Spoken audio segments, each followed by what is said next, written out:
up and crashing the floor. Two wild Yinzers kicking through the door. Loud like a jag off at a pins game fight. Brace yourself, this ride ain't polite. Two Dum Yinzers, loud and proud. Heads in the clouds, voices in the crowd. Chaos brewing, they don't play nice. Hold on to your iron and grab your prime anti-slice.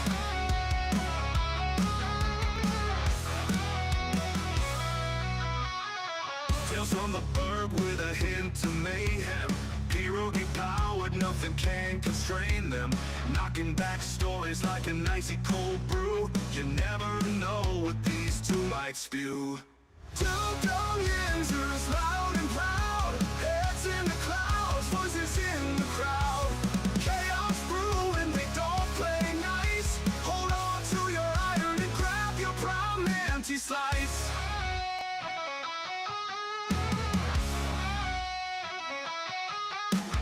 Tales from the burg with a hint of mayhem. Pierogi powered, nothing can constrain them. Knocking back stories like an icy cold brew. You never know what these two might spew. Two Dum Yinzers, loud and proud. Heads in the clouds, voices in the crowd. Chaos brewing, they don't play nice. Hold on to your iron and grab your prime anti-slice. Rivers collide where the laughs always flow. Black and gold thunder everywhere they go. The madcap kings breaking every mold. With two Dum Yinzers, the stories don't get old. Two Dum Yinzers, loud and proud. Heads in the clouds, voices in the crowd. Chaos brewing, they don't play nice. Hold on to your iron and grab your prime anti-slice.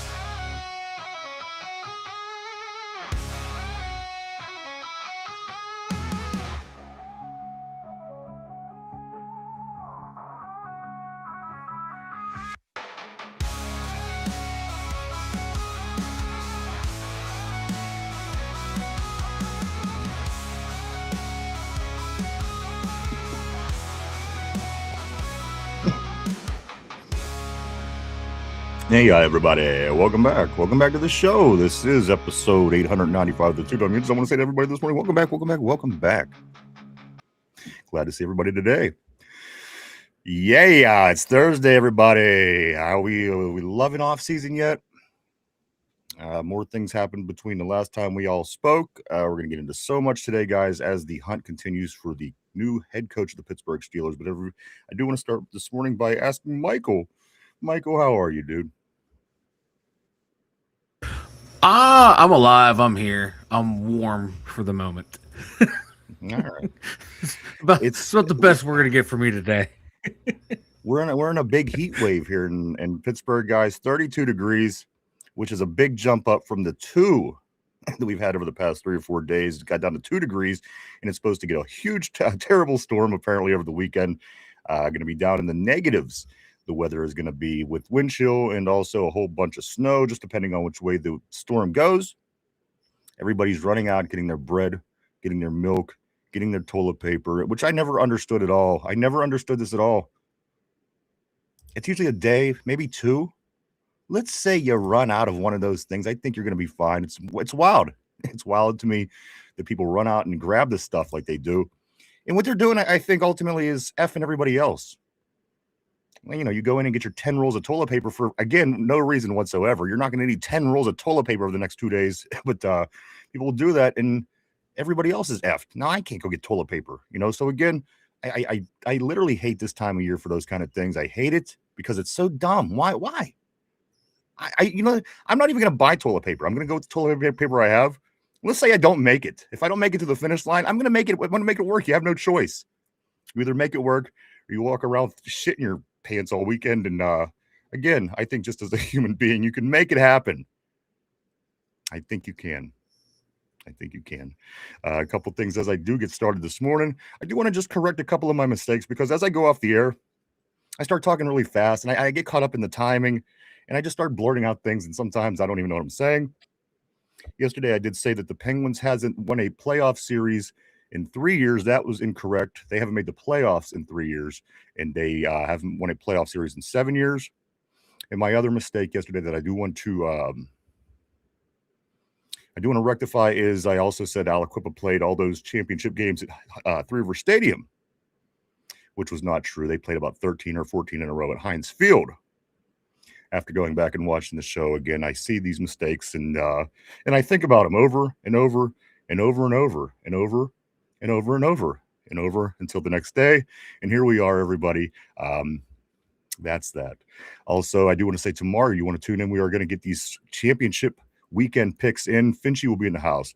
Derpy will be in the house. Mike will be in the house. Everybody will be here tomorrow, guys, as we get these championship week picks in for this Sunday's football games. It's going to tell us who's going on to play in February. We got that coming. So much more going out, guys, this week. So much. I got to be honest. It's unbelievable. Again, at this point in the offseason, you're usually not this busy. And if you are, it's concerning yourself with other things. So we have a lot of things to get into, guys, as this offseason continues. We are still a few months out from the draft, end of April.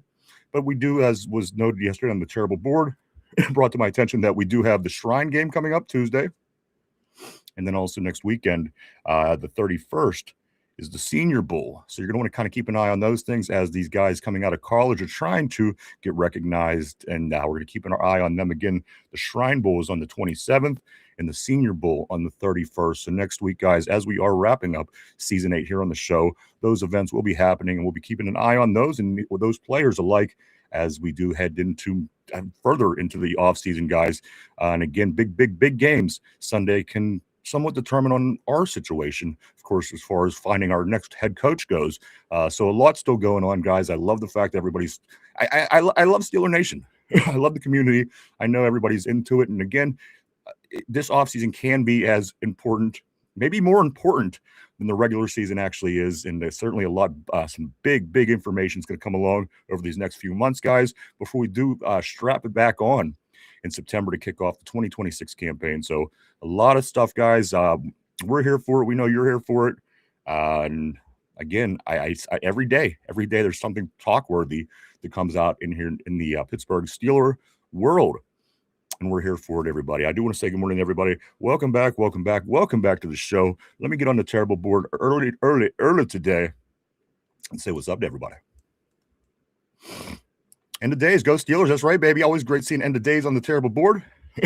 Reminds me of reality with that name, end of days. Just feels like any of these days could be the last. Mike, yeah, go ahead. I thought I heard. No, I didn't click. No, you're hearing things, bro. Well, probably because you blew my eardrums out with your microphone, but we'll save that for a whole other conversation. Yinzer Joe says, "Sup, boys? What's up, Yinzers? What's up, Yinzer Joe?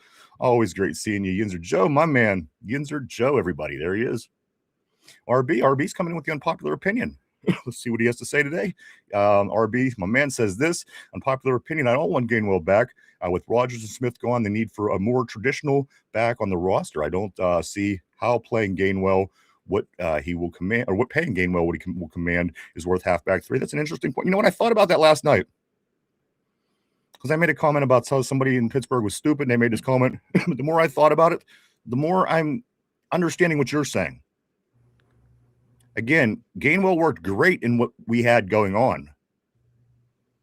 That doesn't necessarily mean he'll be great in, maybe the game plan moving forward. And so again, very interesting point, RB. I couldn't agree with you more. As a matter of fact, the more I thought about it, I don't want to lose him. He was the team MVP for crying out loud. But at the end of the day, if you're turning directions and you're changing things around, that might be something that is considered. So maybe I do an apology to the stupid person in Pittsburgh that did make the comment. And also I do say I agree, RB. I think what you're saying makes a lot of sense. Today, now that I thought more about it, let me move on. Richard Jutkowski, my man, he says this. Good morning to you, sir. He says Brian Flores signed a 1-year extension with the Vikings. Brian Flores, that's right, he did. He completed his interviews with the Ravens and with the Steelers. And then after those 2 interviews, he decided to sign his extension with Minnesota. So whatever that meant, maybe he just didn't see the benchmark he was looking for. Perhaps they wanted to use him in another capacity, a coordinator capacity. We don't know. I don't know all the details of that interview, and maybe the money. Who knows? Minnesota got a good thing over there. Of course, they got a good defense, and they're trying to build around that, get back to winning as they won last year, fell off this year. But again, Brian Flores will be heading back to Minnesota.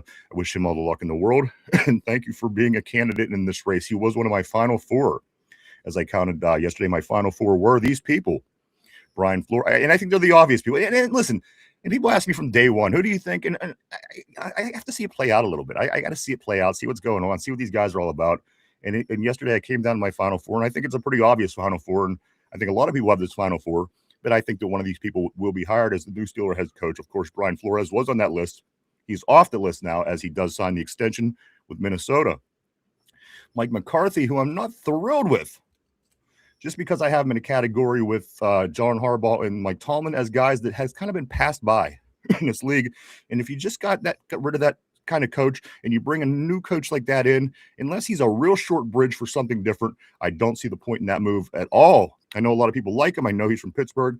I know that there's connections, but at the end of the day, I just don't know if that's good in this fast-moving league that's ever changing. It really is ever changing, certainly from year to year, guys.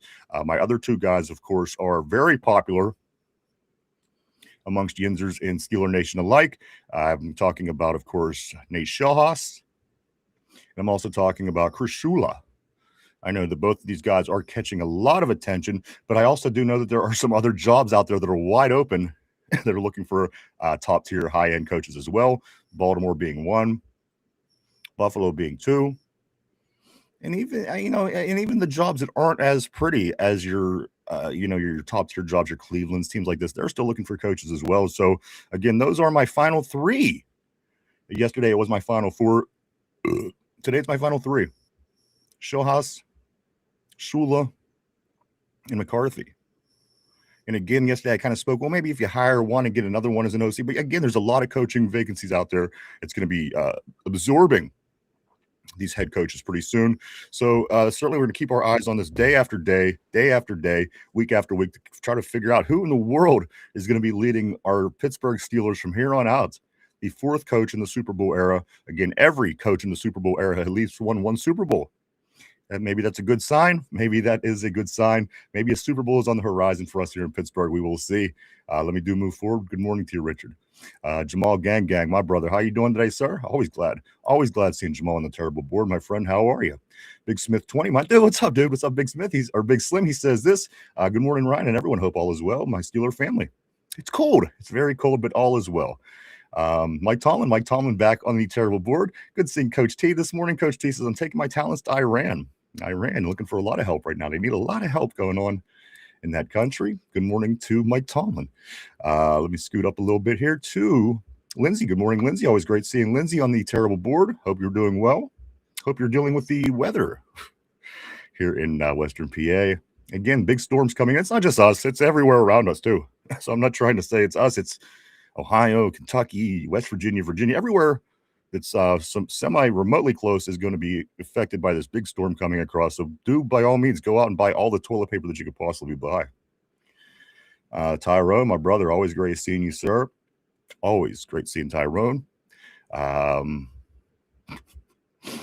getting to that. Let me get that 1 second. Big Slim says, I heard Patrick Queen is good. You know what? That was brought up yesterday, and I'm going to get into that. I didn't hear somebody did have it on the board, and I'm very appreciative for that information. We're going to get into that shortly, as Debo might have had a Freudian slip while talking on his podcast to Joe Hayden. Also, Tyrone says, Mike Ryan, Derpy. That's what's up.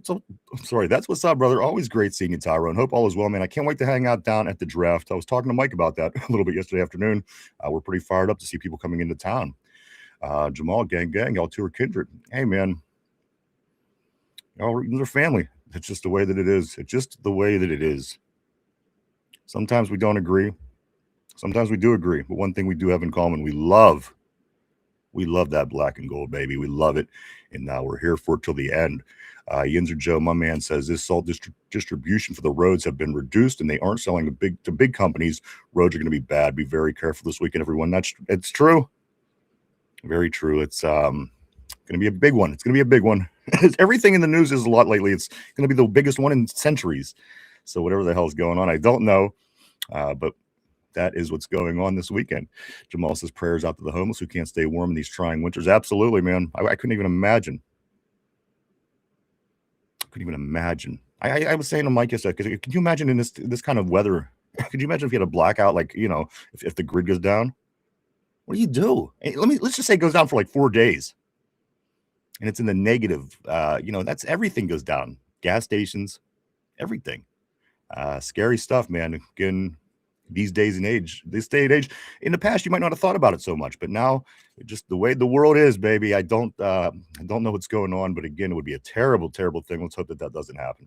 RB says, I love how everyone runs to the store. It's like 1940, and the roads won't be clean. Won't be clean in less than 24 hours, like in 2025. They'll be snowed in for 3 to 4 weeks. It's amazing, the mindset. You just never pick up on that you know what, I might not have needed these 6 packs of toilet paper. I just might not have needed this to get me through the next 12 hours. How much are these people shitting? My God. Lindsay says, yeah, I never do that. I don't prepare either. Again, you make it happen. At least I do. I don't know. These people must be wiping everybody's asses. The kids, the dog, everybody's getting their asses wiped in those households. I can't imagine the toilet paper every minute with these people. Lindsay says this, if my ass needs something, I'm exactly. And again, maybe that's just my mindset too. But who knows? There's no wrong, there's no right. But again, that's a lot of toilet paper people be buying up. I'm just saying. M Sparks, what's good, my brother? He says this. Yins, Pittsburgh Steelers for life, big baby. That's right, Max. M Sparks, my man, what's going on? Great to see you on the terrible board today. Tortilla, Steelers should donate PQ to the Goodwill. PQ catching a lot of strays lately, this one. Yinzer just says I live in Ohio, and the state sent a letter saying salt won't be distributed to us. There's a shortage, and roads won't get the normal coverage. And that's another thing that comes to me. In these cities and states, and like we are, you don't anticipate winters coming in 6 months. Maybe, just maybe, there might be a bad storm during that winter period, and you might want to stock up on salt. How is there always a shortage on salt? Shouldn't that be a key, a hint, maybe, to do things a little bit differently? I don't know, but again, at the end of the day, I don't understand. You have a year basically to prepare for the next winter, and there's always a shortage on that damn salt. Always a shortage on the salt. Tyrone says JPJ the GOAT. Pay him. I agree. I couldn't agree more. It's a good point. I think Jamal is referring back to, I think we were talking about coaches. You know what? I think he's going back to the Gainwell point that was made earlier. Mark Malone says this. He says, if we don't have a Tomlin type offense, we don't need Gainwell type running back. Good morning to Mark. Good afternoon to Mark. I think that's still morning over your way. Good morning to you. Steeler Freak John, my man, Big John Stud, middle name Mud. He says this. Patrick Queen gave out harder hugs at Shriners Hospital than tackling during games. I'm starting to, you know what? I'm going to get into this conversation that Harrison had. Very interesting. It was brought up on the board yesterday. I didn't see it prior to, so I didn't really get into it, but I think very interesting. It was, could it have been a Freudian slip? I don't know. Just very interesting. We'll get that in just a couple minutes here. John, great to see you as always. My man Tyrone says this will be paying, we're paying Gainwell would hurt Caleb Johnson's development. You know, and that's another thing. Caleb Johnson, you know, so there's a lot that's going to go into that for sure. Mark Malone, our running back shouldn't be the leading receiver. That's true. That's very true. It's very true. It's not out of the question, but for what it was that we were doing, it was literally it was our only hope. You know, if teams do it out of luxury and as a weapon, as part of a scheme, that's one thing. But at the end of the day, it was out of necessity, and we had to do that, and that's just the way that it turned out, unfortunately. But again, say Christian McCaffrey, and again, I don't know what their situation is out there, but a running back gets a lot of receiving yards. For them to be high on the list, I don't think is that abnormal. But again, by the way, the way that it went down with us and the way that it had to go down with us, I think is I would rather it have not have, but it did, and that is what it was. Tyrone says Flores can still be a head coach if he gets hired. If not, then go back to defensive coordinator. And I always liked Brian Flores too. I was happy when he was in town. I was happy he was getting his personal interviews in. And again, he did go to Baltimore, talk to them, and also here to talk to the Steelers. Decided to go ahead and take that extension in Minnesota. Also, Anthony Weaver will be in town tomorrow, as Mike McCarthy was in town yesterday for his personal in-person interview, and Brian Flores, of course, was on Tuesday. Friday, Anthony Weaver will be in town, guys, as they still continue their search for the new head coach of the Pittsburgh Steelers.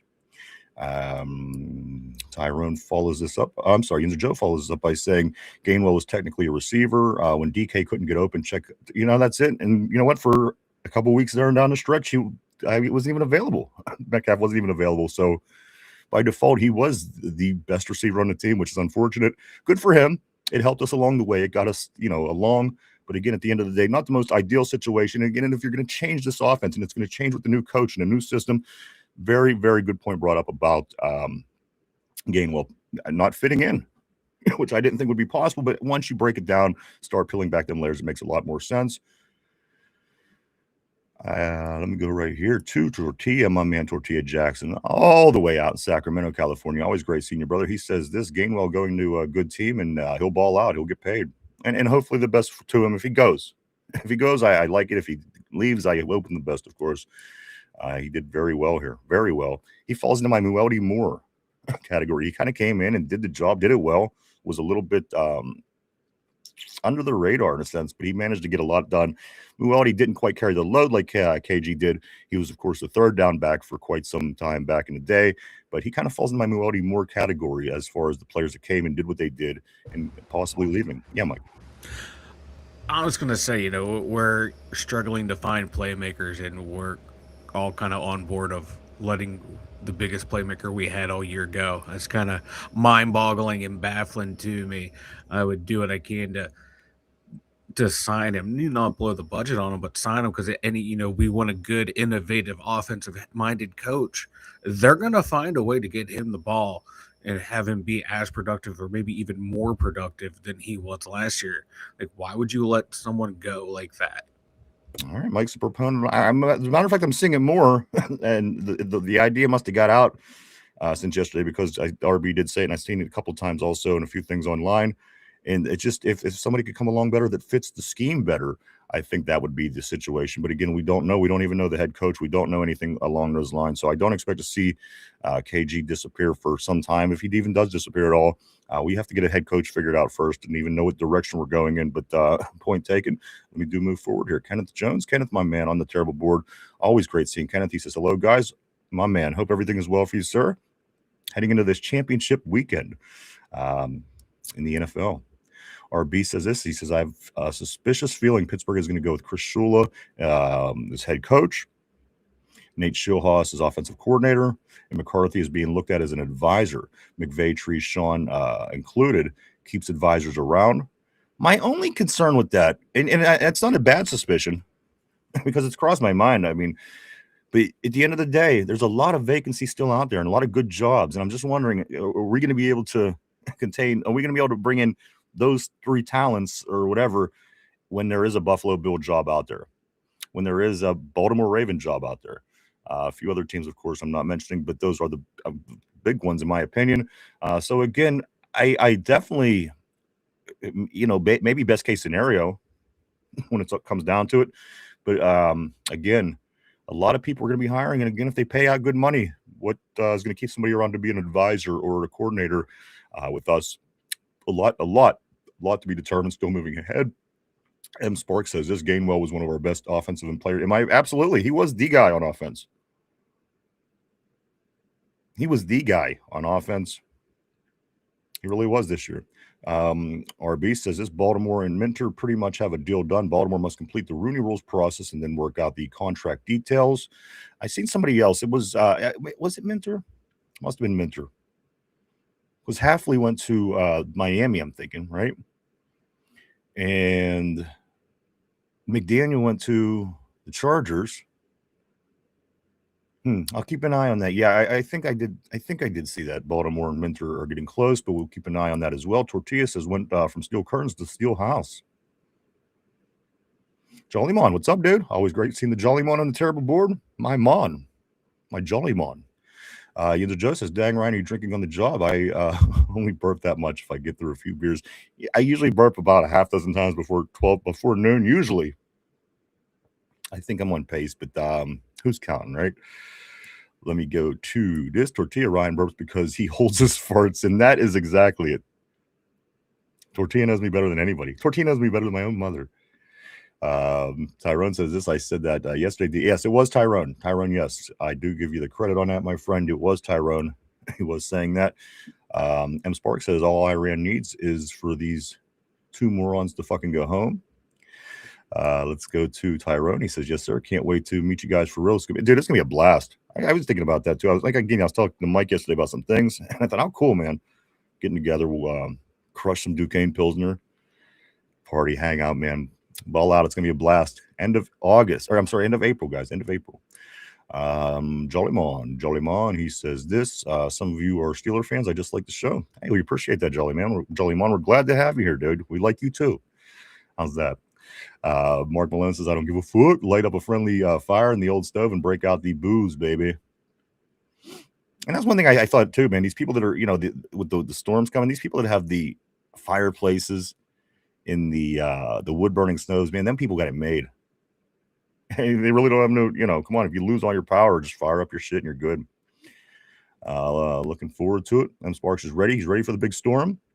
Brian on the board, he says, I wipe my own ass. He says, I wipe my own ass. And that's a lot of toilet paper for one ass, Brian. Great to have you on the board, man. Mark Malone says, I will wait till a foot of snow falls, then jump into the old trail rig and have fun. Steel Menace, I live in Hawaii, praying for y'all to stay safe. Hey, man, that's awesome. Great to have you from Hawaii, Steel. Great to have you on the board. Great to have you on the show. I was in Hawaii once. It was amazing. It was truly amazing. If you haven't been there, maybe save up some money and make the trek out sometime. It is wonderful in Hawaii. Let's move on. Jolly Mon says this. Maybe it's on sale. Buy one roll, get 9 free.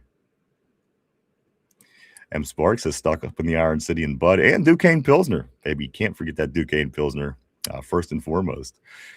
Let's go to Oscar. I'm going to just go with that. My pronunciations on names until I get them right are usually pretty far off, but you know what? I think we know who we're talking to.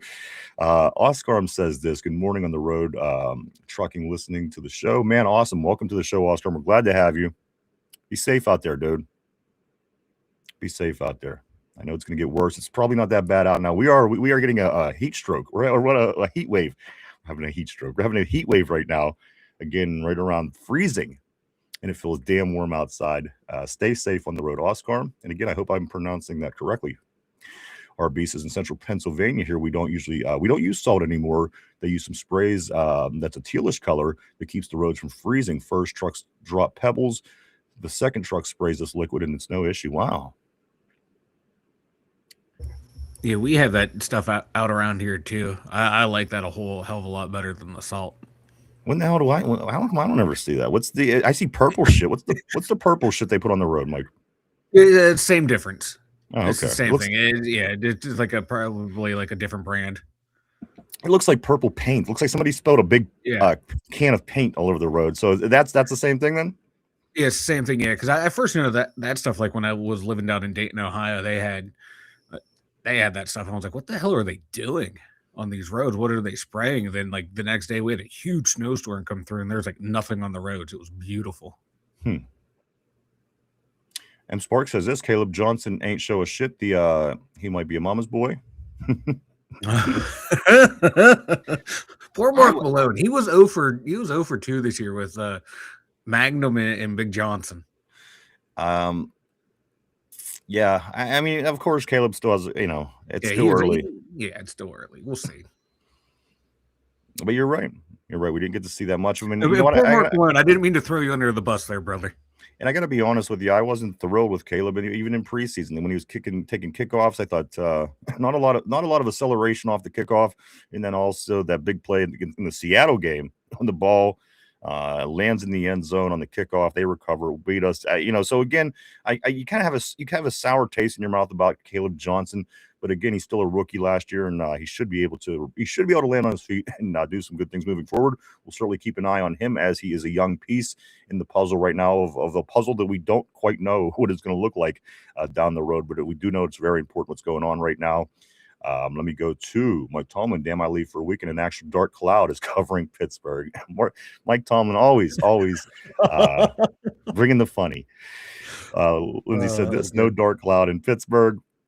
M. Sparks says it's partly sunny where I'm at in the 412. It is. It's sunny. I mean, it's nice out right now. And again, roughly 32 degrees, which feels wonderful compared to what we've been dealing with, as it's going to go back down to the single digits and back down to the negatives over the weekend as this storm does work its way into the region.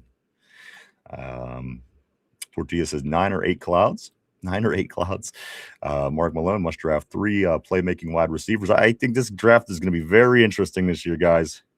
Depending on what I don't know if the team even knows what they're going to do. I don't even know if Omar Khan knows what they're going to do. You got to get a guy in place in your head coaching spot before you make a lot of decisions. So a lot of things are kind of still hanging in the air as we wait this out. And again, nothing could be done, at least until some of these teams get eliminated or win a Super Bowl.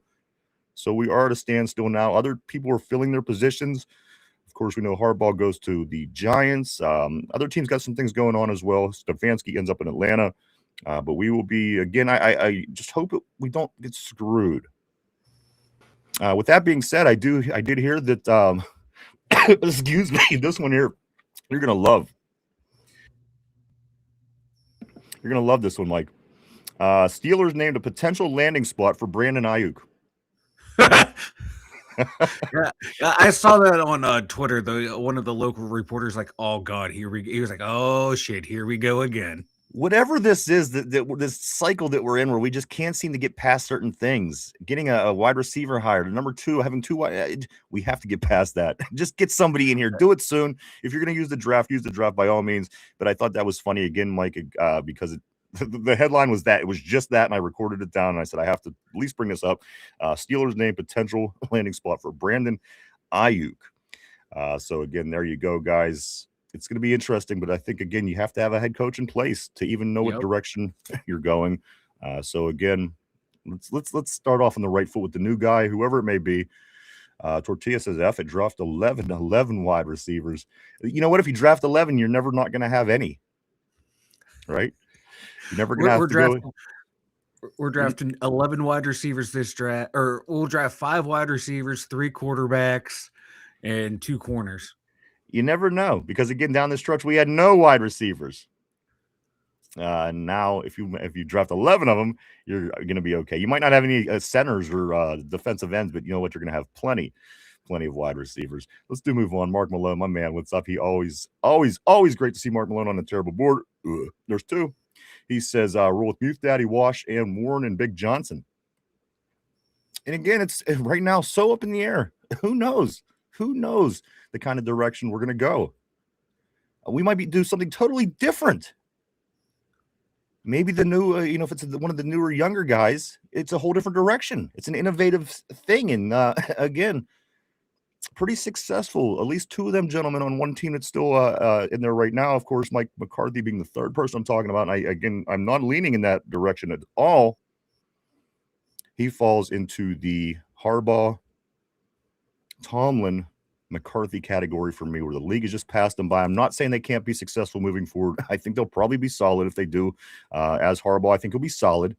But again, I think you're going to get a lot of the same, as that's just their style. It has never changed in 20 years, and I just can't imagine that it will all of a sudden change. So again, that's why I lean away from Mike McCarthy primarily. Tortilla says we'll have 41 tight ends and 12 wide receivers. Maybe no quarterbacks. That could be the new offense. All those potential targets, Mike, and nobody throw it to them. Hey, we're solving one problem and creating another. That's how you create security. Hey, that's what the government Mike does. McCarthy, kind of like we said yesterday, like we were saying yesterday and today, like I wouldn't be opposed to bringing him in as like an advisor, like I said yesterday, and RB was saying, and just because of his track record of helping develop quarterbacks. And yeah, absolutely. Grasp of that, and not saying he's not going to come in as a quarterback coach, but someone on the staff that knows what to do in the NFL with quarterbacks and be that sounding board for a young head coach, a young offensive coordinator that's finding their way. I have no problem with that. I think that'll be a smart thing to do. All right. Lindsay says John got to go, so we will have 40. Yeah, he does. He got to go. I wanted so much more from Jonnu Smith. And every highlight shows that one jet sweep all the way back in the Jets game in week 1. And there really isn't many highlights beyond that. I wish he would have been so much more. Can you imagine if he was more athletic and elusive? You have big Darnell Washington out there. Come on, he's one beast. And to have an elusive Jonnu and have that solid white end, as I refer to him here on the show with Freiermuth, and then the Swiss Army knife with Little Meatwad, of course, Connor Hayward. I think that would have been a good situation, and I think that's probably what they were banking on, considering that Jonnu Smith's numbers were fine. And matter of fact, they were great last year in Miami at making the Pro Bowl team, having great numbers. So again, I think that was the plan. But now I'm thinking, hopefully Arthur Smith, wherever he does land, I hope that he takes Jonnu with him, as was mentioned yesterday on the show. He seems to have guys that like to follow him around. I hope Jonnu is one of those guys, Mike. Yeah, hopefully. And Jonnu looked like he was running in quicksand. He did all season long. You watch the stuff from his career elsewhere. He showed explosiveness, especially the previous season in Miami. This year, it looked like he was running in molasses. It was wild. I've never seen someone move so slow. It wasn't good. There was a couple of guys that I really held high this year, and they just kind of fell in that category. Jonnu being one, Caleb Johnson, again, still young, still a rookie. I'm not gonna get on him too much yet, but a couple of guys that I certainly would have loved to see a little bit more this particular season. But we will keep an eye moving forward. M. Sparks says Schul head coach, Schulhouse offensive coordinator. You know what? That seems to be the popular opinion, and that's kind of why I'm staying away from it, and not entirely, but it just seems like that's kind of too good to be true. And again, there's a Buffalo Bills team out there that is looking for head coaches and things like this as well. And even Baltimore, they still haven't finalized yet. Of course, talking, we've seen on the board talking to people. So again, that's the best case scenario, I think. So that's kind of making me think that's not what it's going to be. Just because when does everything fall your way? Unless we have something in the works and we can make it happen, I'm all for it. But again, it seems unlikely to me. I mean, Schulhouse is doing the offensive work that he's doing in Los Angeles and with the quarterbacks, and they have very successful quarterbacks. We would love to have that, but what if he got a good gig out there and he's just not into? I don't know. Again, I hope you're right. I think that those two guys may be the best bet.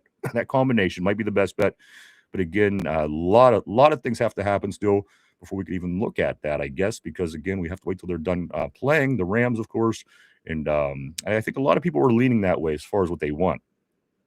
I was a big proponent of. I wanted Brian Flores here in some capacity, but of course he signed the extension to continue to be up there with Minnesota as their coordinator. So that fell through. Again, Mike McCarthy was in town yesterday. Anthony Weaver will be in on Friday. The two gentlemen on the board that M. Sparks is speaking about, of course, they are still tied up, at least through this Sunday evening. Beyond that, we'll see as the Rams do face off against the Seahawks on Sunday. Mark Malone says, "It's hell. We finished the season with only 2 tight ends." You see what I'm saying? That was kind of the game plan. If you hold 50 tight ends, you end up with 2. You're still in the right here. You're in the you're in the red. You're in the green. So maybe that's the game plan. Who knows? Tortilla says Jonnu Smith for offensive coordinator. My God. Lindsay having a black car with all this. You ain't shitting. Black car is probably the worst with the salt here in Pennsylvania.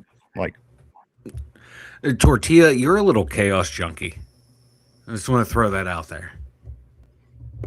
Are you ahead in the schedule again with these comments?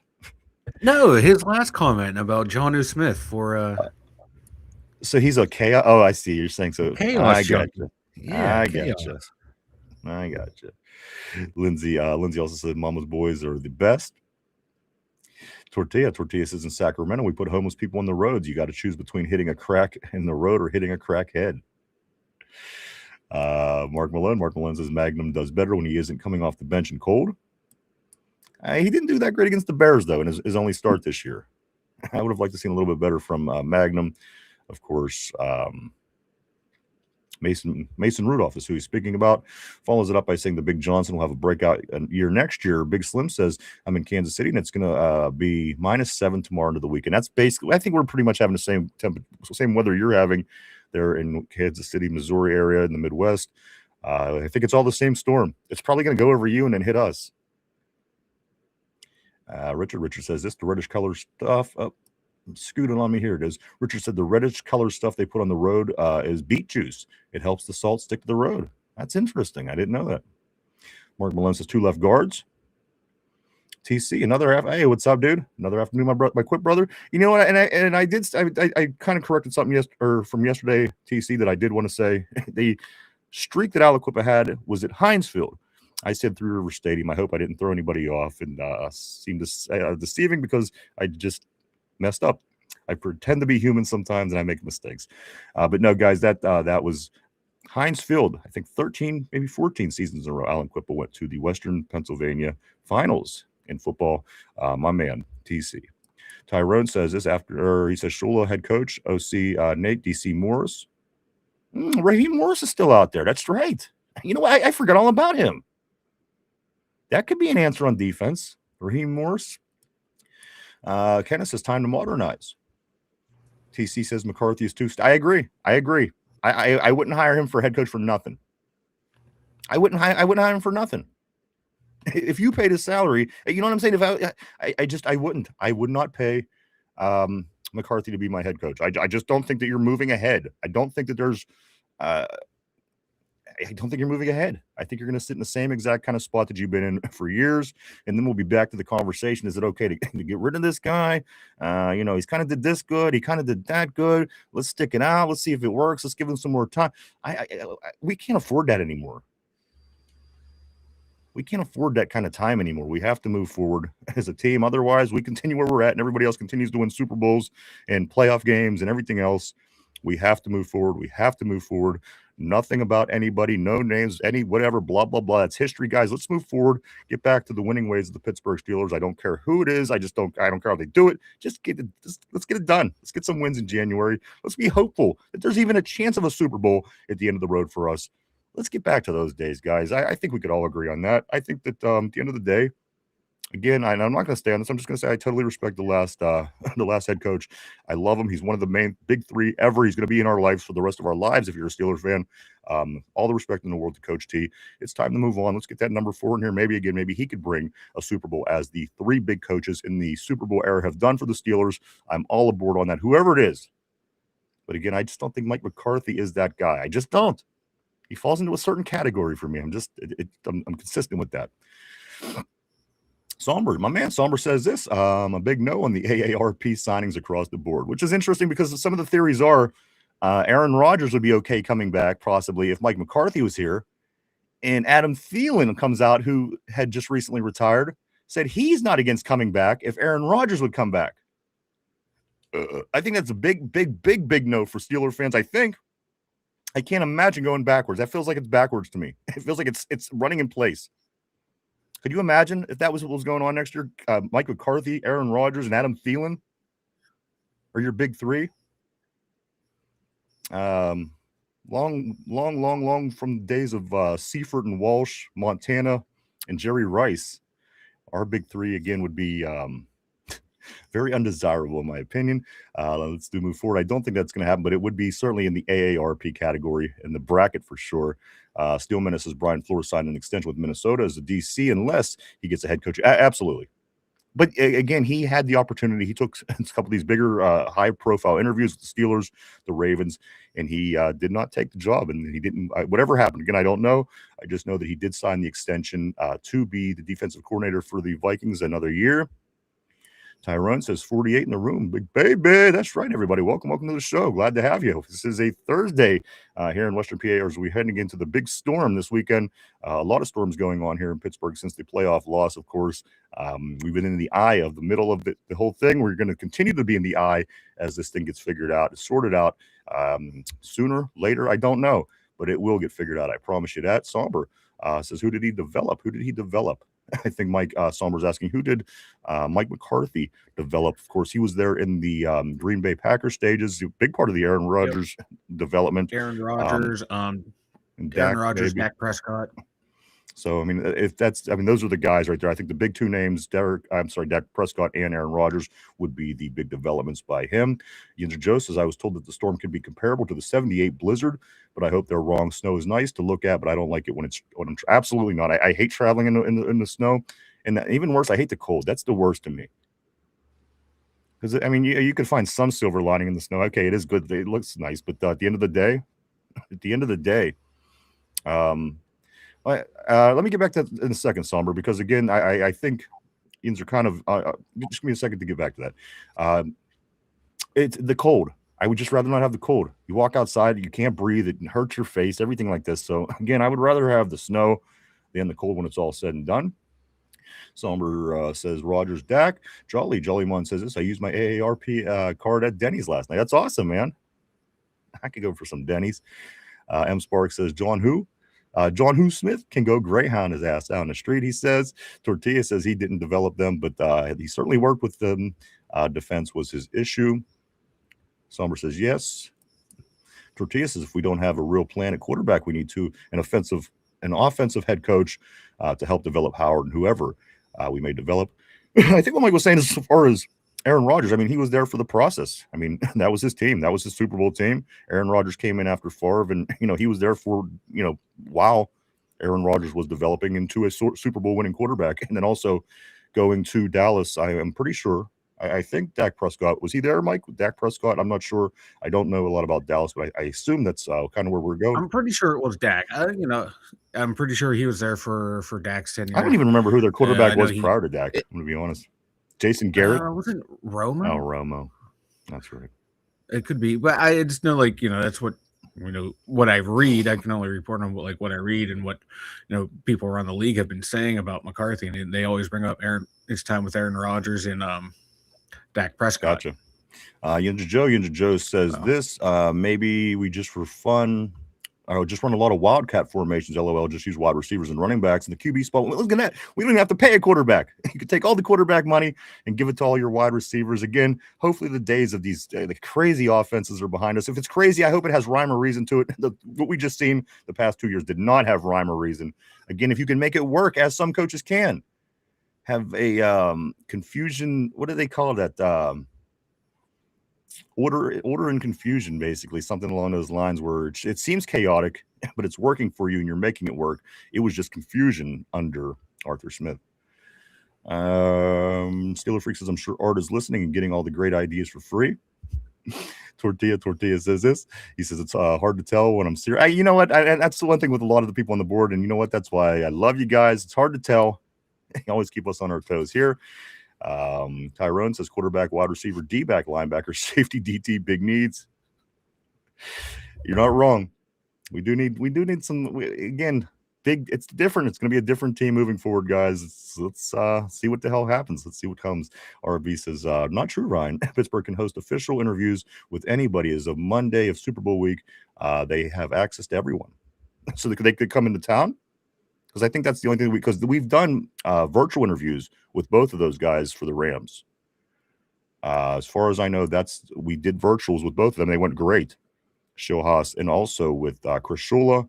But I could be wrong, maybe this is what you're correcting me on, is they weren't able to do personal interviews until afterwards. So if I'm wrong, correct me on that, Big Slim. Thank you, man. Thank you on the super chat. Greatly appreciate it. It'll go right back into the show, my man. Thank you, Big Slim. Thank you. So again, if I'm wrong on that, do let me know. I do know that we did interview both of them. They both interviewed virtually already.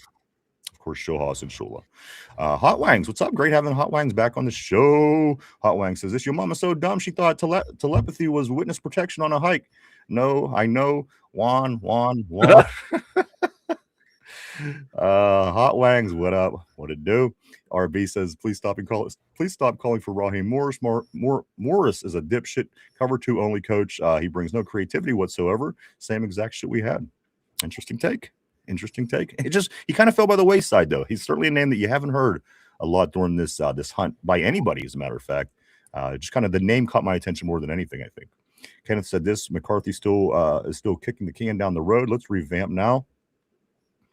Hot Wang says, we don't need a coach. Technically, no great team does. Tortilla, Boss can't even kick a can that far. Steel Menace, McCarthy is probably the fail-safe plan. If they don't get the guy they want, then have... You know what? And I thought that too. I think maybe they don't get one of these guys they want. Maybe they don't get Shula. Maybe they don't get Schulhaus. Maybe Mike McCarthy becomes that bridge guy.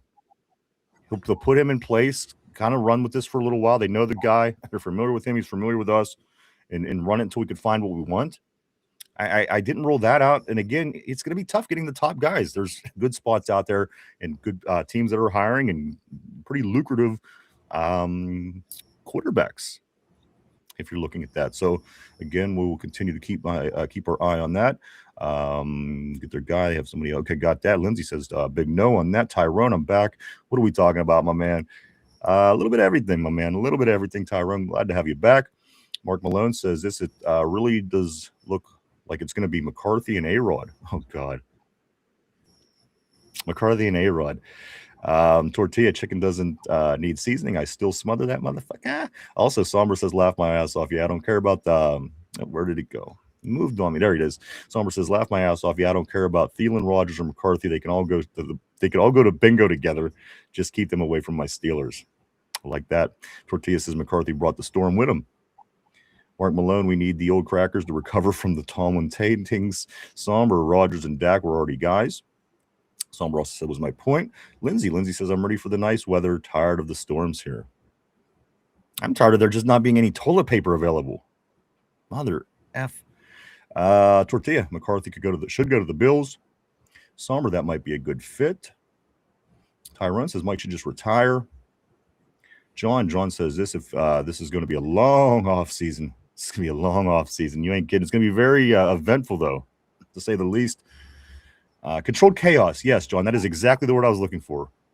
Some teams could do controlled chaos, and it looks, and you sit there scratching your head. What? How do you even stop this? But then there's other teams that's just chaos, and that kind of is where we fell last season. And I would love to get as far away from that as we possibly can. Lindsay says she agrees with John. It's going to be a long off season. Hard to tell. Jamal says. Big Slim says hippo characters. Okay, we got that. We got the super chat. Thank you, my friend. Big Slim always. RB says yes. Starting Monday till the next Monday, they can host both guys. Okay, sweet. So they can have them in town. Well, that's, you know what? They have that week off, so that makes a lot of sense. RB, always got some good scoop, my man. Thank you for that. Appreciate that. RB. TC says we need a quarterback. We need a quarterback. Jim McMahon, don't take no crap. Ditka, I'm running this. Steeler Freak says, Lindsay, you know your stuff. Not bad for a girl, he says. Lindsay says, thanks. Big Slim says, you're welcome, my man. Thank you so much. Jim Chop, actually a friend of mine. Chopper, what's up, brother? Chop says this. Shuley's the guy. He took a mid-paid defense and is making them much better than the pay grade. I'm kind of thinking McCarthy might be interviewing for the offensive coordinator position, which would be pretty legit. Nice having you on, Chopper. Hope everything is going well with you. Tyrone says this. Thank me. I got Lindsay hip with the ball knowledge. End of days, Shula. Lindsay says, yeah, okay, Tyrone, please. What up, S-Dad? Always great seeing S-Dad on the terrible board. Hope everything is going well for you. Hope you're ready for the big championship weekend. I know I sure am. Somber says this, man, offseason won't seem that long starting next week. Shrine Bowl, Senior Bowl, Pro Days, Combine, Draft, Latrobe. This is actually my favorite part of the year. You know what? There's a lot of people that are, Mike. Mine too, Somber. Mike actually likes the offseason better than the season. And you know what? There's a lot of people that do, because there's a lot that happens. It's a very, it's important, and it plays so much into the regular season itself. The season never ends. It literally goes 365 days a year, and we are here for it. And we've been doing this for 5 years, and we're going to continue to move forward. Steelers all day, every day, baby. That's right. Let me scoot up a little bit right here. We're going to get into some stuff. I do have some topics we're going to get into. Very interesting things to talk about today. Tyrone says 2490. That's right. JPJ Watt all day, baby. RB says, I was worried about losing out to the coach to the Bills, but who wants to go to deal with the dipshit owner and GM? Art is a dipshit as well as, but he at least knows to shut up. Dude, that fucking press conference was wild. Talking shit on a player who's currently on your active roster that there's video for, saying you're glad you got the guy, then saying, no, the coach made us draft this guy. Who's going to want to coach up there? Mike, who was this? Tell me a little bit. I haven't seen this. You're going to have to update me. So this was the Bills owner and the GM talking about Keon Coleman, their number one draft pick, I think 2 seasons ago. I've seen his name pop up. He's been a big disappointment. Yes. Yeah, he's been a big disappointment, but like the GM is like, or the owner of the GM was like, we were kind of forced to take him by the coach. But yet there's video of them at the combine and the GM going, oh man, I'm glad he ran a slow 40 time. That means we'll be able to draft him. Like they're totally throwing the coach under the bus. No one's taking responsibility. It's a shit show up there right now.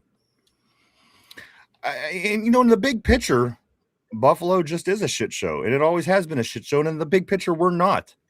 So again, things go in cycles. Things get good, things get bad. At the end of the day, I think the Steelers' position is always going to be a good job. It's going to take a lot to destroy the Steelers organization when it's all said and done. Like, hate whoever's involved, but at the end of the day, it's a solid organization. It's been for 60 years, and we don't want that to change. So let's see what I'm going to go right here. Matter of fact, Lindsay says 90-24.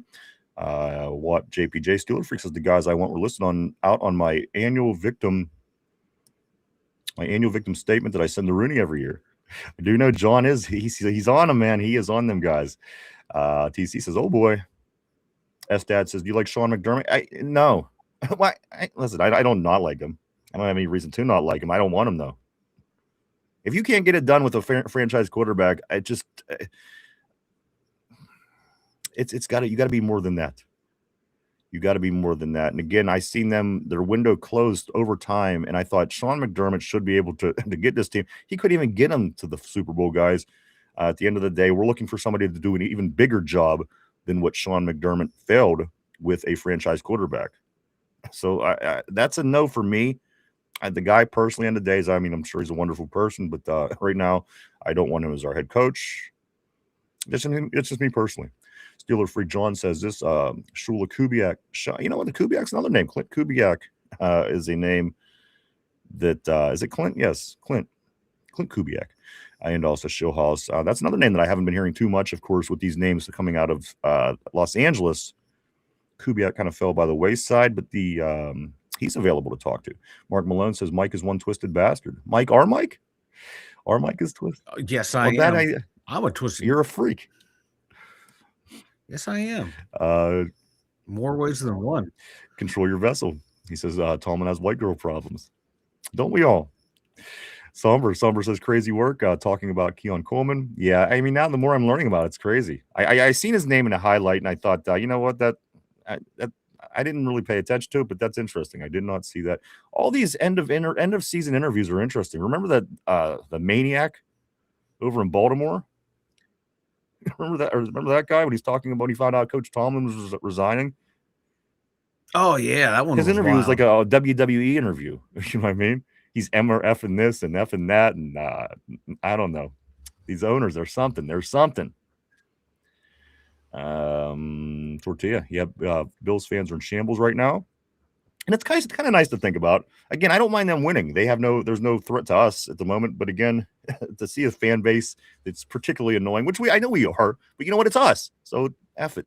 But to see another annoying fan base, sometimes you just have to chuckle when things go that way. Tyrone says crazy works. That's them. TC says, let's see what happens when an owner gets on TV, aka Bill's press conference. Okay, that's embarrassing. Tyrone saying so. I got to go back and watch this. Apparently, I'm the only person that did not see it. Aaron Jade, my man, he says, here we go, Steelers. I love Aaron Jade's here we go, Steelers. I don't think there's been a day in years that I've went without seeing that particular message on the terrible board. My man, Aaron Jade, glad that always have you. Yes, sir.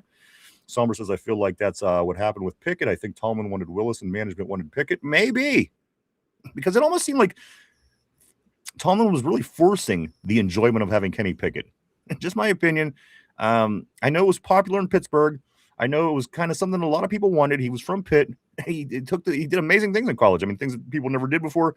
And they thought, you know what, this is kind of a no-hit. It's going to work. It's going to work. People are going to accept him. And if he plays good enough, he's going to do just fine. There was always something about Tomlin. I didn't think he was bought into the Kenny Pickett pick. I truly didn't think that when it was happening. It seemed more of it was an organizational decision. And at that point, what can Mike do? And unfortunately, maybe Malik Willis could have possibly been better. I didn't love him early on either, to be honest with you, but certainly Kenny Pickett was not the answer. Let's move forward a little bit up here.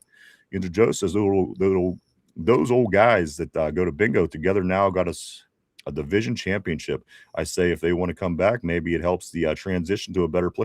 Joe, it's not it's not the worst. I just think it's kind of what we're trying to get away from. I think we're trying to separate ourselves from that. That struggle is real, and we've dealt with it, and we've went through it. And the coach that we kind of thought was stale, and the quarterback that kind of came in at 42 years old, and so I think that, albeit it's not the worst idea, I just think it's something that us as an organization, as a franchise, probably want to start inching away from to move forward with whoever's going to be coming in and taking over. That's just my thought on that. Again, I don't hate these guys. They did well enough to win the division. You're right. I mean, it was a bad division, albeit, but at the end of the day, I think it's just time to move on. When might you ever get another chance?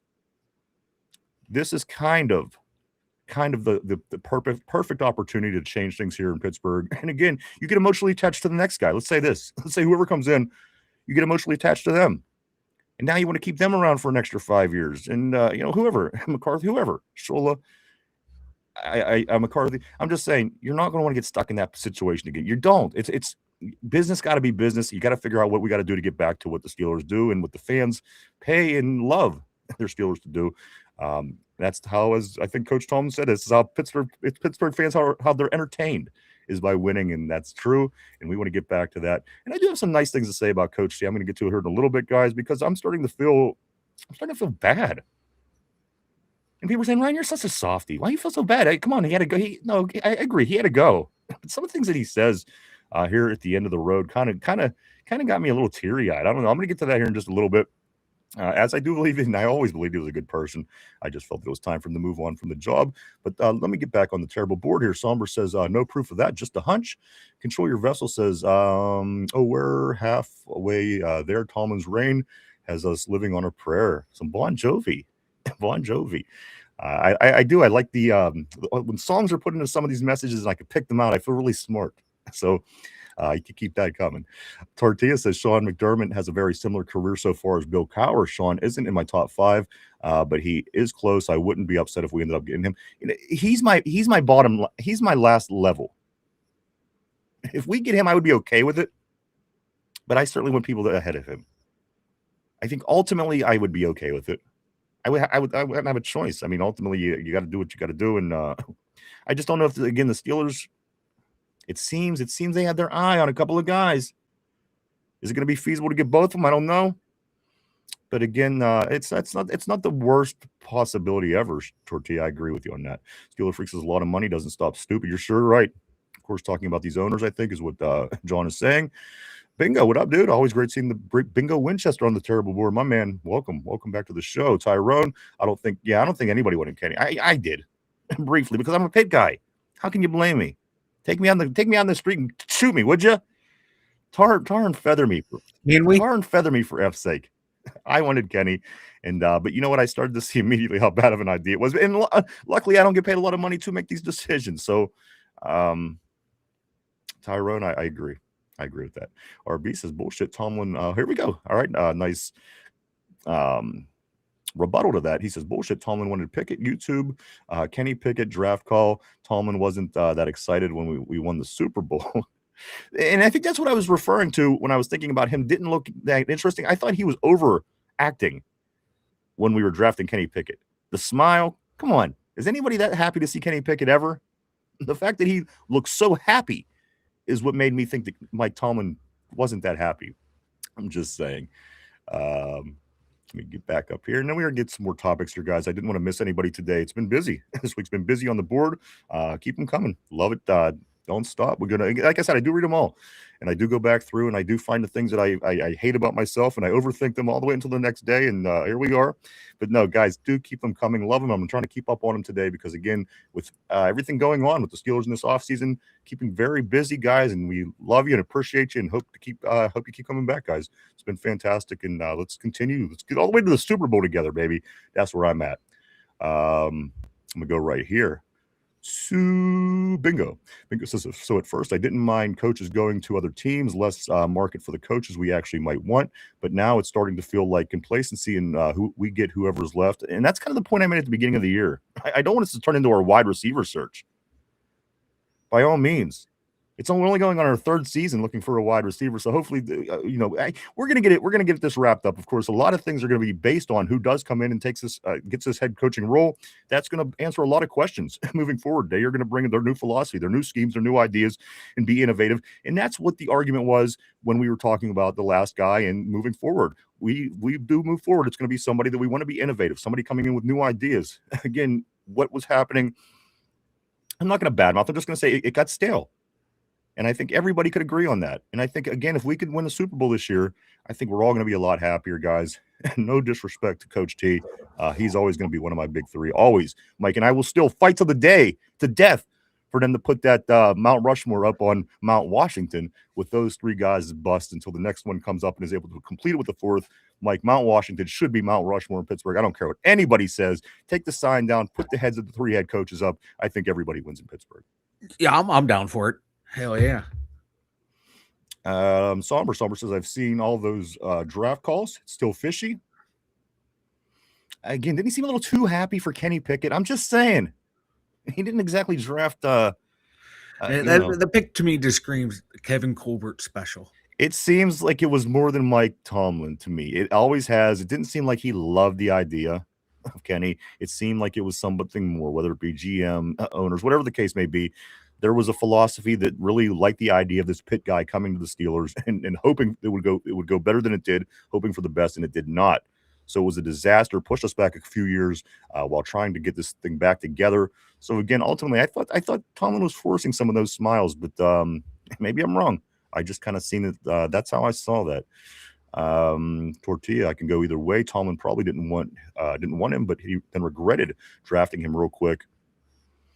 Steeler Freak John says the quality support Art provides to the team, staff, and facilities will determine how serious he is about a trophy. Just the Steeler lore won't work for players or fans in 2026. Somber says it's definitely bittersweet. Tortilla, don't make me cry at work, Ryan. They think I'm a pimp. I will try my best, Tortilla. I will try my best. I think you're a pimp. Who do you work with, Tortilla? I know. I think you're a pimp. Hey, I think he's a pimp. Steeler John, my friend Steeler Freak from out in Vegas says this. Ryan, stop feeling soft. I know. What a softy I am sometimes. Stop feeling soft. That is the reason you had to live with your mom after the divorce. Right? That's the reason why I turned the basement into a third extra bedroom. No, I know. Sometimes I can be a big softy. And you know what? I come out all hardcore. I'm like, oh, we got to do this. We got to do that. Business as usual. But then I look into each individual story and I'm like, oh, that was harsh. Ay. But I will get into that in just a moment, guys. I do have what I'm talking about here. We will get into that shortly. Again, trying to keep up on the board. Today is the day that I'm going to keep to this, and I'm not going to let a single message go by. I swear to you, Miss Pittsburgh. Good afternoon. Always great seeing you on the Terrible Board. She says, I am here. Welcome back to the Terrible Board, Miss Pittsburgh. Let's rock this thing. M. Sparks says, Tomlin, he gets no sympathy from me. The guy does, though. The guy does, and that's the thing. I always liked him as a person, and again, I'm just a softie sometime. Tortilla says, I wanted Kenny. I did too. I wanted Kenny. Control Your Vessel says, yeah, Tomlin in lift mode over Pickett, texting players. We got our guy. I know. Tyrone says, so I blame Ryan for these 3. You can do that. You can blame me for the 3 years of failure. I certainly was for Kenny. I was. I'm not going to lie. I'm not. Oh, he was knee deep for Kenny. He balls deep for Kenny. It was a sight to see. Lindsay says, I don't want Baby Hands Pickett back. I don't either. Believe me. If he ever wears black and gold again, I don't know what I'm going to do. Don't drink that. What's up, Corey? My man, Corey Beavers. Do check out Corey's podcast right here on YouTube, everybody. Don't drink that. If you love conspiracy theories like I do, a lot of content by Corey. Go check him out. He covers pretty much every range and inch of the conspiracy theory world, guys. Love it. Go check out Don't Drink That right here. Also on other platforms as well, but primarily right here on YouTube. Don't Drink That. Good stuff. Keep it up, man. Keep up the hard work. Tyrone says this. I know Kenny was trash, dude. I had one highlight with a fake slide. What a bum in the ACC championship game against Wake Forest. I know the play. Tyrone also says Kevin Colbert is a clump nugget. Is a clump nugget. I like that. RB says Kenny Pickett's wife was happy to see Zach Gentry. That's right. Zach Gentry and the Levin furniture, right? Was that Levin? Got a little too friendly on that Levin furniture, I guess. McCarthy, Steeler Freak says this. McCarthy isn't a new beginning. He is another use. I agree. I couldn't agree more. I don't want McCarthy as our head coach. And again, if it's a strategic move to bridge between this and something else, possibly. But again, once people get emotionally attached, guys, you've seen it play out. You know, what if the Pittsburghers, what if the Yinzers get involved here and, they don't. I don't know. Again, I tend to think people are getting pretty impatient. They're ready to win, but at the end of the day, I don't want to get into another a heartstring situation. I want somebody who wants to come in, coach a football team, win football games, make the necessary wins that it's going to take to change things around, and do just that. Everything else right now should be out of sight, out of mind to us. Again, putting all that stuff behind us, trying to get back on the track. At least a win in January could be a nice start. Hopefully, it happens sooner than later. So let me continue here. Clump nugget. I love it. Also, Steeler Freak says, I'm sorry, M Spark says, can't lie. I wanted Baby Hands Pickett 2 on draft day, not to mention there were 0 quarterback. It was a bad quarterback draft. You're right. And you know what? If he would have resembled anything that he resembled when he played at Pitt, it would have been a different story. He came out like he always looked like a deer in the headlights. And that's what really irritated me about him. If he would have come out with more confidence and brought it, I don't know. It was sure easy to fall off pretty quick with him, though. Sauber says, it's only been 1 week. It's only been 1 week, man. Come on. F. Tortilla says, can't wait for the fist shulism. The shulism. I like it. Steeler Freak says this. I can see how those GM apps and games make money like fantasy football. Mark Malone, I think a couple years of McCarthy could help us heal from the years of Tomlin. I don't know. Again, people aren't exactly knocking down McCarthy's door. So I think you have to keep in mind with him. Why isn't he getting no interest in by anybody else? I mean, he may be talking to people, but I'm certainly not seeing the interviews that he's involved with like I am these other coaching candidates. These guys are talking to them, and he's talking to them, and Flores talked to the Ravens and talked to the Steelers. And I'm not exactly seeing Mike McCarthy news just flying off the shelves here. So again, that's just kind of where I'm at with him. Mark, I'm sorry. TC says Brandon Bean is a joke. RB, 10 years ago, I would have agreed with your Mount Washington thing. Today, I never, ever want to see Mike Tomlin ever again. That's what RB. Tyrone says JPJ draft was lit as fuck, actually. He was mad he ate go the first round and didn't steal. And it was weird how that played out because he was 32, but 32 was the second pick in the first round of that draft. It was like we got 2 first-round draft picks, and that's, I think, why we picked that way that we did. I think we knew we was going to be able to get Joey Porter Jr. 32, and it did work out for us, of course. Control Your Vessel says, I was shocked when they drafted Pickett. Alex Van Pelt and Tyler Palko had better careers than I mean, Kenny's was up there. He passed Dan Marino in a lot of things, but you're right. Van Pelt and Palko had amazing careers at Pitt as well. Point taken. Tortilla says, you work with Tater's mom. They all call. Let's try to piece this together. Tortilla works with Tater's mom. Everybody calls him a pimp. I don't know what to make of that. Either Joe says Ryan Rodgers has the highest pass rating in TDs in Pittsburgh since Ben's retirement if he wasn't playing. No way. Absolutely. In your opinion, is 100% right. He was the best thing that could have happened to us last year. But again, what step do you take next? Do you go with a little bit more of that? Do you bring back the AARP team to kind of run that back? Or do you get fresh? You start over. You got a new head coach. You got a new team. You have new philosophies, new everything. So again, at the end of the day, I don't think I stepped back in that direction. It was what it was. It was serviceable as needed. We won games. We won the division. We went 10-7. We got to the playoffs, and that was what we did with that particular team and recent history. So again, I think that we move forward. If it even means taking a little bit of a bump, a little step back to move forward, as you do in any business. Let's just say you start a business, you take that hit first. It's not always great. You have to work toward it, and then you have a serviceable business and you make a lot of money. So again, I'm not for even a little drop, but I think we're going to land on our feet. But I think that it has to be totally different. The new people have to come in and do what the new people are going to do. Let's go right here. All right. TC, I would agree with that. You are Joe, Ryan, Roger. Okay, got that. TC, RB says, what did Tomlin say to get you in touch with your gay side? That statement was 1,000% AI. Didn't even have the class or balls to go out like a man to the media.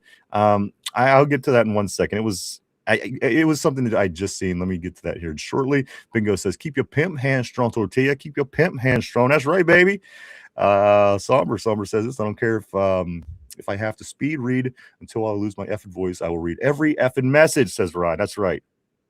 I don't care if my eyes pop out of my head, land right here on the table and on the desk in front of me. I don't even care. I don't even care anymore. TC, if Rodgers wasn't there, we wouldn't have won. I agree. We wouldn't have. We wouldn't have.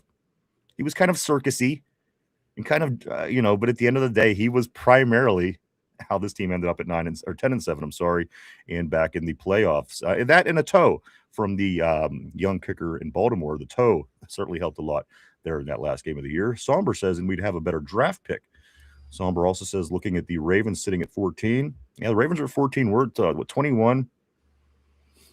A lot of trades things also going on as well. So if your team has a spot, do check in on your squad, because I do know that there has been some trades moving in and out of first-round spots, guys. So the last few teams trying to get decided on the draft order as we do head into these last 2.5 weeks of the NFL football season, guys.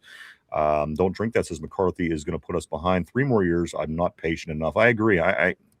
Again, I'm sure he's a great guy. He's a Pittsburgher, whatever, but we're just kind of this is a good opportunity for us to move forward.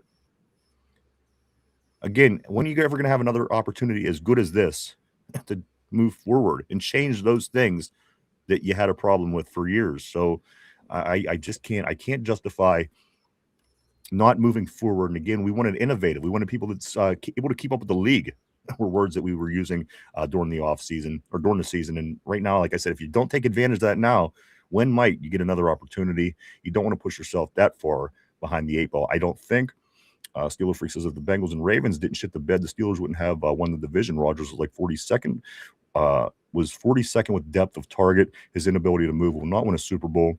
Tortilla says, Kenny spin move pick it. RB says he did resemble what he did at Pitt the first 4 years, before he was a 24-year-old man. Speaking of which, how many more years can Carson Beck put in? I seen, of course, it was a joke, but there was a meme about Carson Beck asking about another year of eligibility. I want to get into him a little bit today too. What do you guys think about Carson Beck, guys? As we are, again, there's no answer as of what we're going to do with our quarterback situation, but certainly a name that you're going to look at and hear with this crop of names coming up. Carson Beck, I'd like to talk about him here briefly in a moment, because again, he's been involved in many national championships. I mean, he's been in college for 30 years, but he's been in about 25 national championships. So I want to get your take on him in here shortly. Control Your Vessel says, I'm ready to be a total shit show for 2 years so we can build a serious roster. Is Jared Mayo still available? As far as I know. Tortilla says, I'm going to tell my kids Mike Tomlin was the president. Why not? Why not? M. Sparks has got to bounce. Yen, stay cool. Ryan, my man. Always great seeing you, M. Sparks. Always great having you on the show, on the board. Have a great day. Stay safe, and we'll see you tomorrow. Lindsay, Tyrone, TC, Rodgers did beat Ben in the Super Bowl. He did. It's true. He sure did. Unfortunately, let me grab a couple more, and we are going to get into some of these topics, guys. I have a few things we're going to get into today. Again, my focus was you. This is my focus, guys. I came into the day and I said I'm not going to focus on anything but comments in the board. So let me keep up today. Yinzers Joe says this: Rodgers' depth of target was by design. It was an extension of the run game, and he knew when to take a deep shot. And the thing is, you both are right. You and John are both right. I mean, that was what it was. And again, that was kind of the capacity of what we were able to do, as Joe is saying. So it's there's kind of a compromise there. It was an extension of the run, and on the other hand, it was basically we were kind of cornered into certain things that we were able to do. So I think you guys are both correct ultimately with the way that the Steelers were ran. Certainly with Aaron Rodgers under center. Mark Malone says Gradkowski is the ultimate. Absolutely, I love Gradkowski. Of course, he was here as a Steeler briefly. I think he's a coordinator in the UFL, if I'm not mistaken. I could be mistaken, of course. I always like Gradkowski. Steeler freak John, if the Steelers want to continue the longevity head coach theme, they will hire a coach in his 30s or 40s. You're right. And that's another reason I think Mike McCarthy probably isn't going to be the guy. Or they plan on changing their philosophy and not having 20-year coaching runs. We don't know. We're at that point, guys. Yinzers Joe says our next quarterback, no matter by trade or draft, is going to struggle no matter who is our coach. TC says, Yinzer, these people don't know about Aaron. He's a stone. He is. I mean, come on. At the end of the day, Aaron's one of the best. And we were lucky to get that kind of performance from a gentleman coming in at 42 years old, 41 years old. So, I'm thankful for that. And then again, it would have been a lot worse had he not been here. I think he was the best case scenario with the situation we were given eventually. Again, we let people go. We let people go to other teams. We kind of sat on our hands and we waited on Aaron, as a matter of fact, for a period of time for him to go on vacation, to get married, to go on retreats, to take ayahuasca, whatever the hell he was doing. We waited for months and months on that. So again, with our hands tied, I think a little bit, or by design, that was just how it played out. Yinzers Joe says McCarthy actually declined visits and interviews to focus on Pittsburgh. I don't know who was looking at him, but he wants to be as close to his mom. He's a mama's boy. John says the plotting chart for Rodgers is a U. His air attack was designated that way because he can't do anything else. The NFL knows it by now. And that's another thing they did. Once the thing with an offense like that, you become predictable, and there's not a lot you could do beyond it. Because as I was saying, that's kind of what we were capable of doing. We ran the offense that we were capable of for what we had. Again, we only had one. We had one wide receiver, basically, a 42-year-old quarterback. So I mean, we were kind of limited. And again, people picked up on it really fast. I think we were fortunate enough. And without Aaron Rodgers, we probably don't win those. We don't win 10 games. I would say that with confidence. Tortilla, my man Tortilla says this. Oh, no, let me scoot down here. Tyrone says Ole Miss quarterback, only one I would take. Yeah, he's tough, man. Two ways about that. Tortilla says if we draft Carson Beck, I'm doing something about it. Imagine looking at those eyes for the next 5 years of your life. He looks like the sloth on Ice Age. Somber says we're aware Rodgers was clutch above the shoulders. Fact of the matter is the guy trips over his own feet trying to escape the pocket, and we didn't have the line to let him sit back there all day. Good point, Somber. Somber also says he's just too old, like 60% of our team. Skeet Steelers, welcome back to the Terrible Show. Great to see Skeet. Skeet says this: we can't have McCarthy Rodgers Part 2 in Pittsburgh. I couldn't agree with you more. Skeet, I think that should be rule numero uno, in my opinion. We have to move forward. Again, certainly a lot of ideas and answers and predictions and thoughts on the board, and we're going to listen to them all. We're going to look into them, but at the end of the day, I ultimately agree with Skeeter. I don't think that we can do this again. I just don't. Is that what we want, guys? Is that what we want? Again, it was safe, and we did well enough, but it was kind of almost that was our move. I just don't think that that's the direction we go. Skeeter, I couldn't agree with you more. TC says this: we need a quarterback who is willing to absolutely. We need a student of the game, if you will. Kenny Pickett wasn't exactly a student of the game. You need somebody who's a bit cerebral, somebody who's a bit insane in a way, as some of these great quarterbacks tend to be. With Peyton Manning with his big ass forehead, these guys they're cerebral quarterbacks. You got to want to be a student of the game to excel at the quarterback position. Tom Brady, the guy is he's a smart dude. Not the most physically talented person, but those great quarterbacks, man, they have it between the ears. There's something between the ears that they possess that 99% of the other quarterbacks don't have. Let's go right here. I do want to say welcome to Ralph Geneva. Geneva. He's saying that I lost you a minute. Ralph, there he goes. Hey, Ralph, welcome to the Terrible Show. Welcome to the Terrible Board. Welcome to the show. Welcome to the Terrible Board. He says it's Sean McDermott at all costs. He likes the Sean McDermott idea. Stan Marsh, love the name. Welcome to the Terrible Board. Welcome to the show. Stan Marsh says Jesse Mittner has the most impressive pedigree. His familiarity with the AFC North. Football shouldn't be overlooked either. I want him, and I'd hate if he went to Baltimore.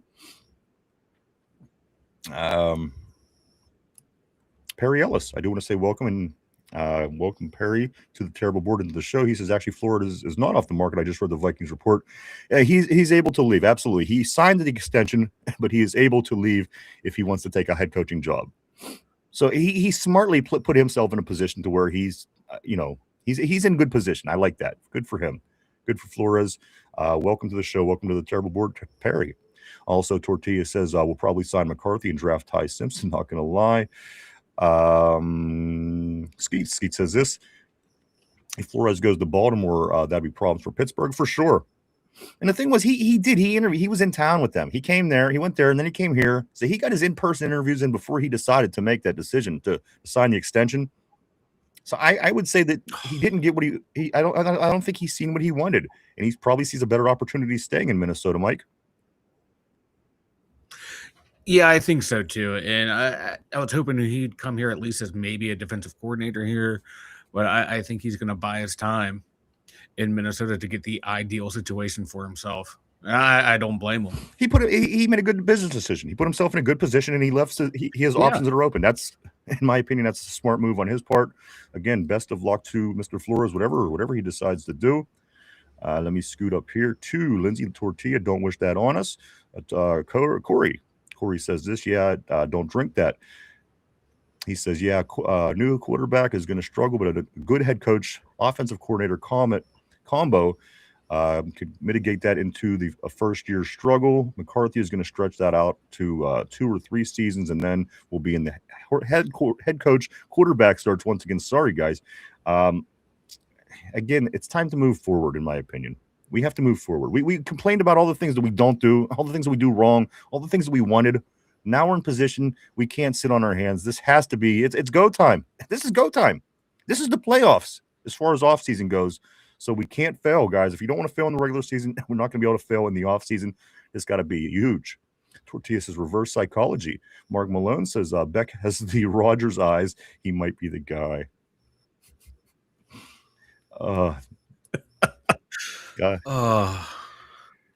Tortilla says this, wish for the worst thing possible and will somehow be even worse.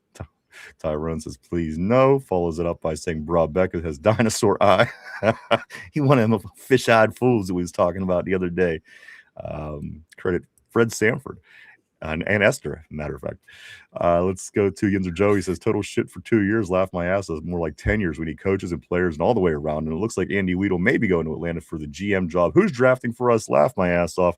That is very true. Andy Weedle is, of course, interviewing for that head GM position down in Atlanta, which could be a huge difference maker here, guys. Again, assistant GM Andy Weedle very involved with getting that Philadelphia team built the way that it is and where they are. Comes here, we start to get a little bit of the fruit of his labor, him and Omar, and now sitting in the assistant general manager position has offers, obviously the big one in Atlanta. He has that big interview coming. Guys, he's going to be interviewing for the head GM position and for the Atlanta Falcons, so going to be very interesting to see how that plays out. Andy Weedle is the Omar Khan behind the curtain, if you will, so that is bigger than a lot of people know, actually. Keeping an eye on, see what goes on with him. I think today or tomorrow is that interview in Atlanta. Don't quote me on that, but I think that's when it is. Tyrone says Mark Beck is trash. No, thank you. Rather have Simpson. LOL. Tortilla says Rodgers is just high. Beck is Rodgers is just high. Beck is literally a lizard person. you know, you know what? His sister was hot though. They showed. Hey man, the lizard people control everything, so sign me up. Exactly. If you want to be on anybody's side, I guess. But his sister was hot. They showed her during the game. Beck's sister. Maybe we'll see a little bit more of her. I don't know, but I did see that. Let's go to right here. Skeet says Beck is going to be mid at best in the NFL. Yeah, you're probably right. You're probably right. This is such a hard decision. It's such a hard thing, you know?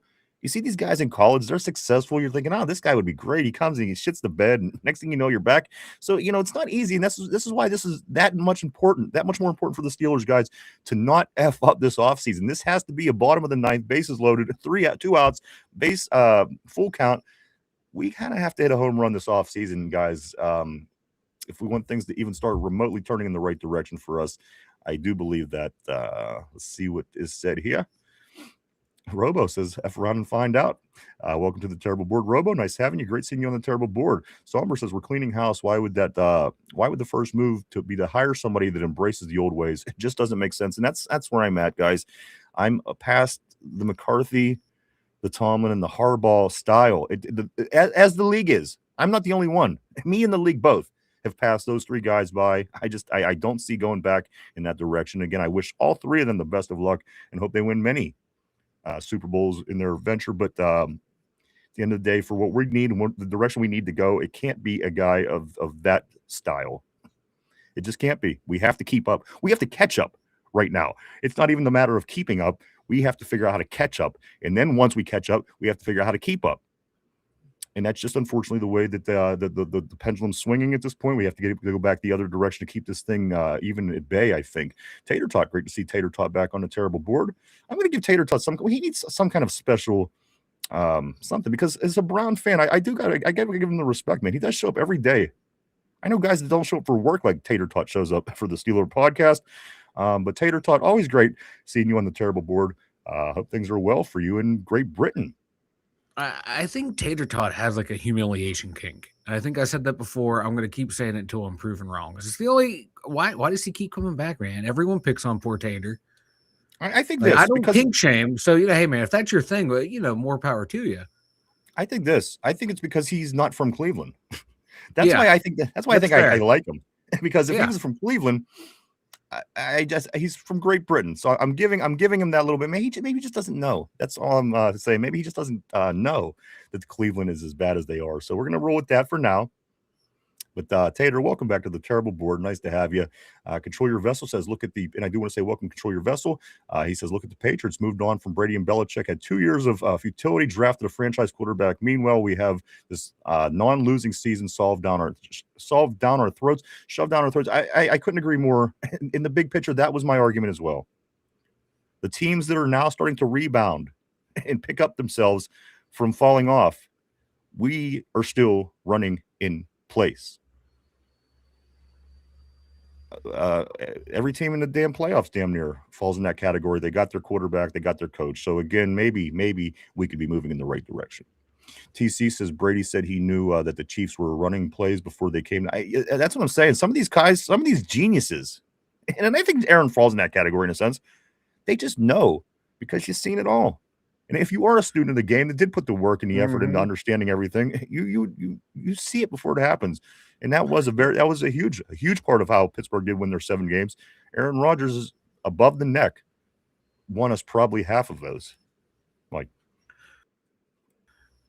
yeah, I'm gonna say, like, speaking of, like, women, it was it was Cam Newton, Panthers. I think it was against like the 49ers, someone, and their guy was like wheel out, or it might have been the Packers, and the linebacker was like, guys, here comes the wheel route. Easy for me to say. And Cam's like, oh man, I see you've been watching film. Now watch this. And they added a little wrinkle to it. So like, it just goes to show you, like, if you're a smart, heady player, you can just tell by the formation what exact play is coming out. Then it comes down to, okay, can you stop it? Or, hey, on offense or defense, what little wrinkle did we add into it to try and confuse you? And it's just like a part of the game. Like, a lot of people don't pay attention to, man, is that the mental aspect of the game and the chess match going on between the quarterback, the offensive coordinator, the defense coordinator, and those like middle linebackers that call out all the plays. That to me is like a lost art in today. And you don't even see that a lot in college either. It's just, hey, here's our scheme, here's our plays, let's just run it and look to us on the sideline to audible for offense and defense. Bingo says Tater's here. Tater is in the house, everybody. Tortilla Rooney don't make sense. He makes money. John says Ryan wants a quarterback with a dolphin-like bulging forehead. Robo says because he can have that like sonar, baby. Exactly like the Pirates owner. They've just been a little bit more lucky, but very similar. Yeah, no, you're right. Our Robo. Let me get up here, right here, over here. No, right there. Somber. The Weedle interview is definitely concerning, at least the timing of it. I'm not tied to him. It's just bad timing. I just acknowledge that he's did very good work in the past. And again, he was a big part of building that, putting that Philadelphia team together that started interior line and worked its way out. And again, that getting that solid foundation and building on top of that is kind of the method we've started. We started with Broderick. We hoped with this offensive line, the defensive lineman we've been drafting is to start in the interior line and work your way out. And then we said in the past on the show, once you get your pieces in place, then you get your franchise quarterback and you roll with it. So again, I like what Andy Weedle and Omar Khan, the two of them, has been doing together as a tag team. It'll be interesting to see how things would continue. Who would even fall into the assistant GM role, if Andy Weedle does move on. So still so many questions, guys. So many things could happen in this offseason. And again, we are here for every second of it. Tortilla says 1 step forward, 2 steps back. Skeet says he says exactly, Ryan. That's what scares me is he's waiting for a better opportunity next year. I know. Steeler Freak John says, Lindsay, it's time to leave before Tater asks your shoe size. Tater is always in here asking weird questions, isn't he? Mark Malone says McCarthy time.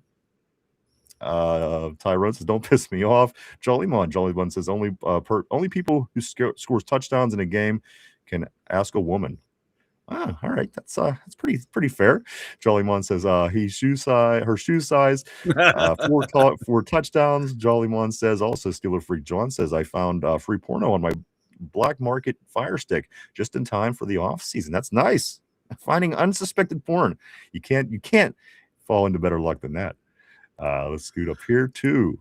Mark Maloney says, I'm sorry, go ahead, Mike. I was going to say, finding the black market porn on your Amazon Fire Stick, is that like the modern version of finding the blank tape in your parents' closet? Yes. Do you really want to turn that on, Mark, or their Freak? I just might be touch and go on that one.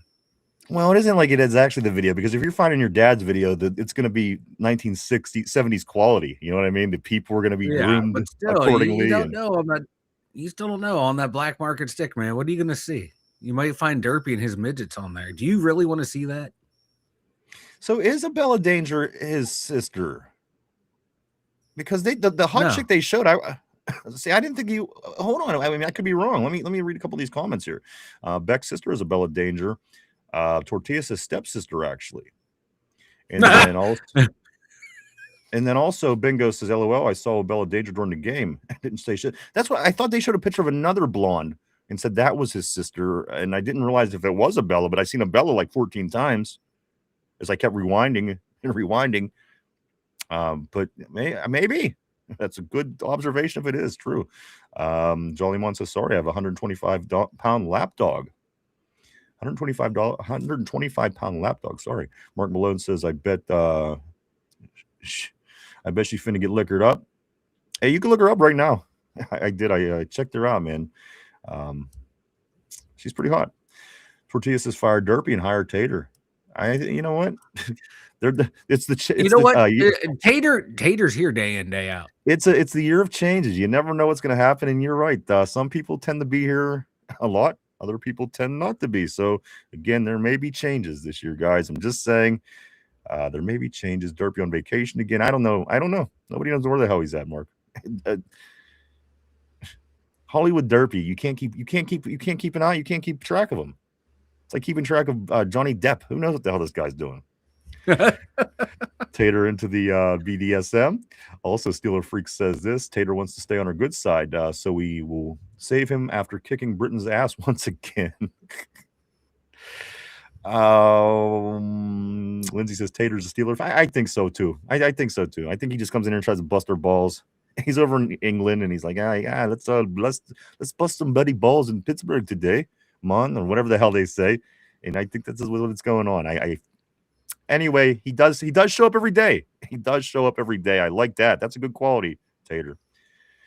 Tyrone says Cam Newton. That was funny as F. He did that to Clay Matthews.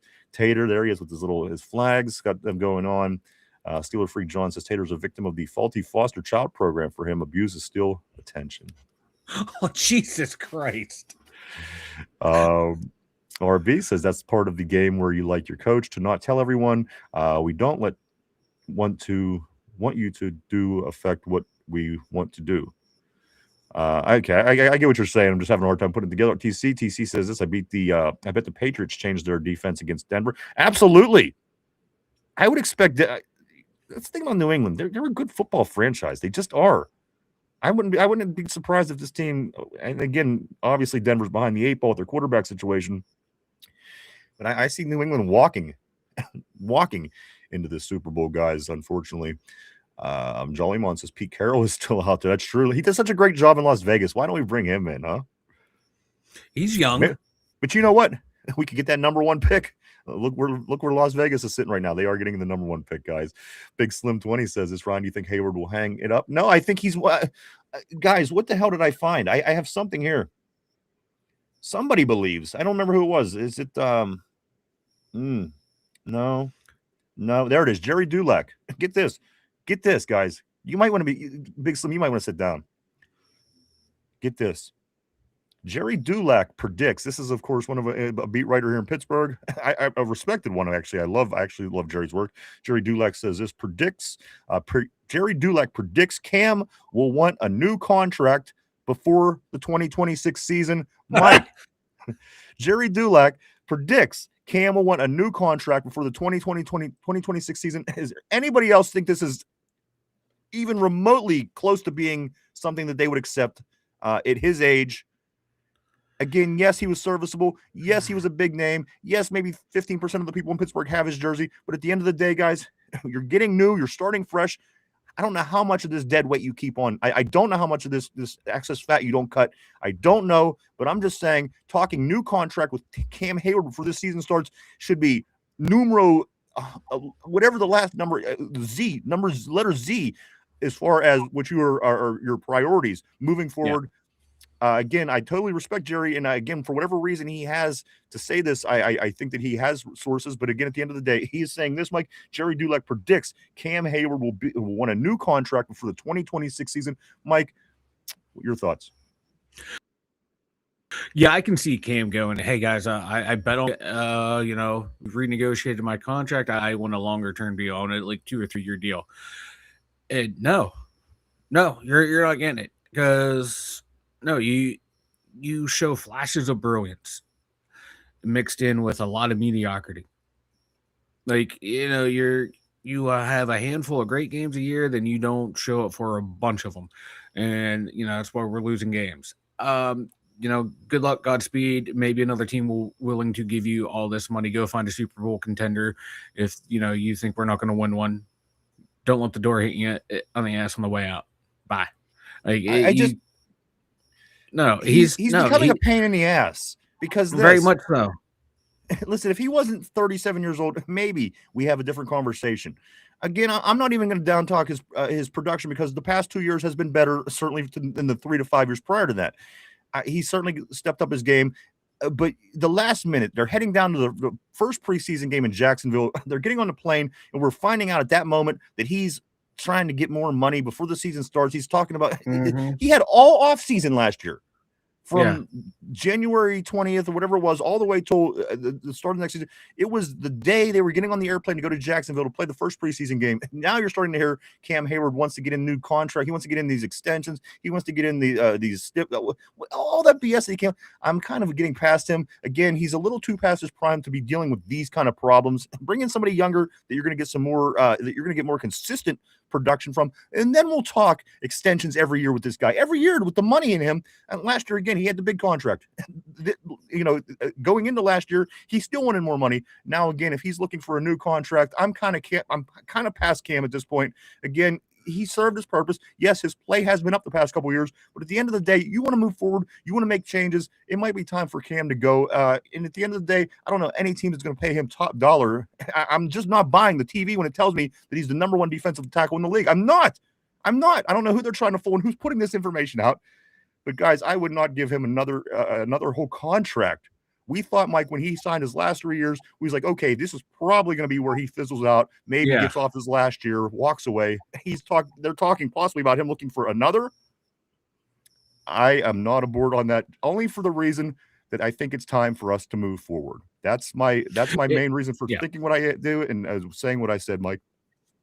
Yeah, get rid of it. Like we're already the highest paid defense in the league. Or second highest pay, by a few mil. But, like, come on, dude. You've been here for how long? You've underperformed in the playoffs and in most big games. Yes, you balled the fuck out against Baltimore. That was your swan song, buddy. Like, you're not getting any younger. You're vastly overrated. We got Derek Harmon, Y.A. Black, Keanu Benton. You don't know what kind of defense we're going to run with the new head coach and new D coordinator. It's time to move on from him. Go retire elsewhere. I say it all the time. Franco Harris retired to Seattle Seahawks, and he won 4 Super Bowls, was a Super Bowl MVP, was like the final piece of the puzzle, the huge piece of the puzzle to winning 4 Super Bowls and making this team a dynasty. Cam Hayward, you're nowhere near close to what Franco was. Go retire elsewhere. Or retire now, walk away as a Steeler legend, and just be happy, dude. Just like we said yesterday, trying to hold the organization don't go away mad, just go away. No way. And at the end of the day, I like the guy and hope the best for him, but it just seems time that is ready for us to move along. Moving forward, I think should be the theme in this offseason as we do try to right the ship, guys. And again, this could be decisions that affect us for years, some of these moves. So everything has to be handled right. We have to handle this as a bottom of the ninth situation with runners on all the pads. Grab a couple more here, and then we are going to. We're kind of still not even rounding third yet, so let me grab a few more things here. Let me go right here. Tater says, so what coach turned Pittsburgh? Nobody, as a matter of fact. But I do know this. I do know that somebody else just turned down Cleveland. Oh yeah, Tater, you're still here, right? This one's for you.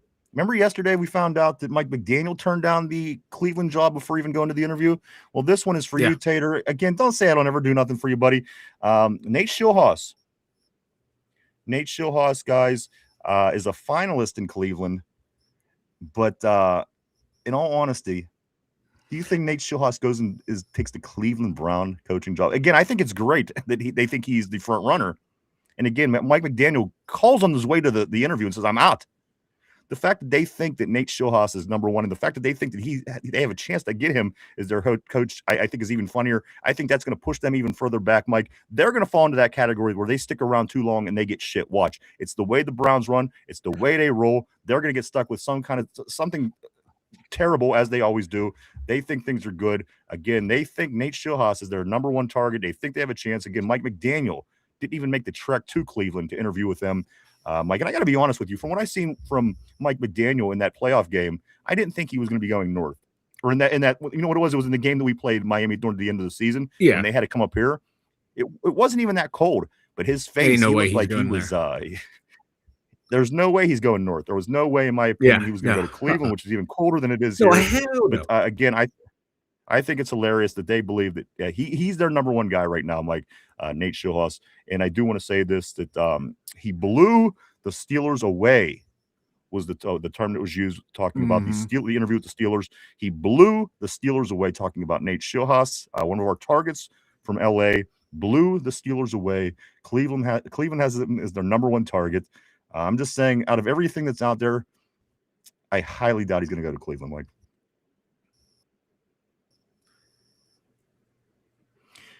All right, we will move on the board.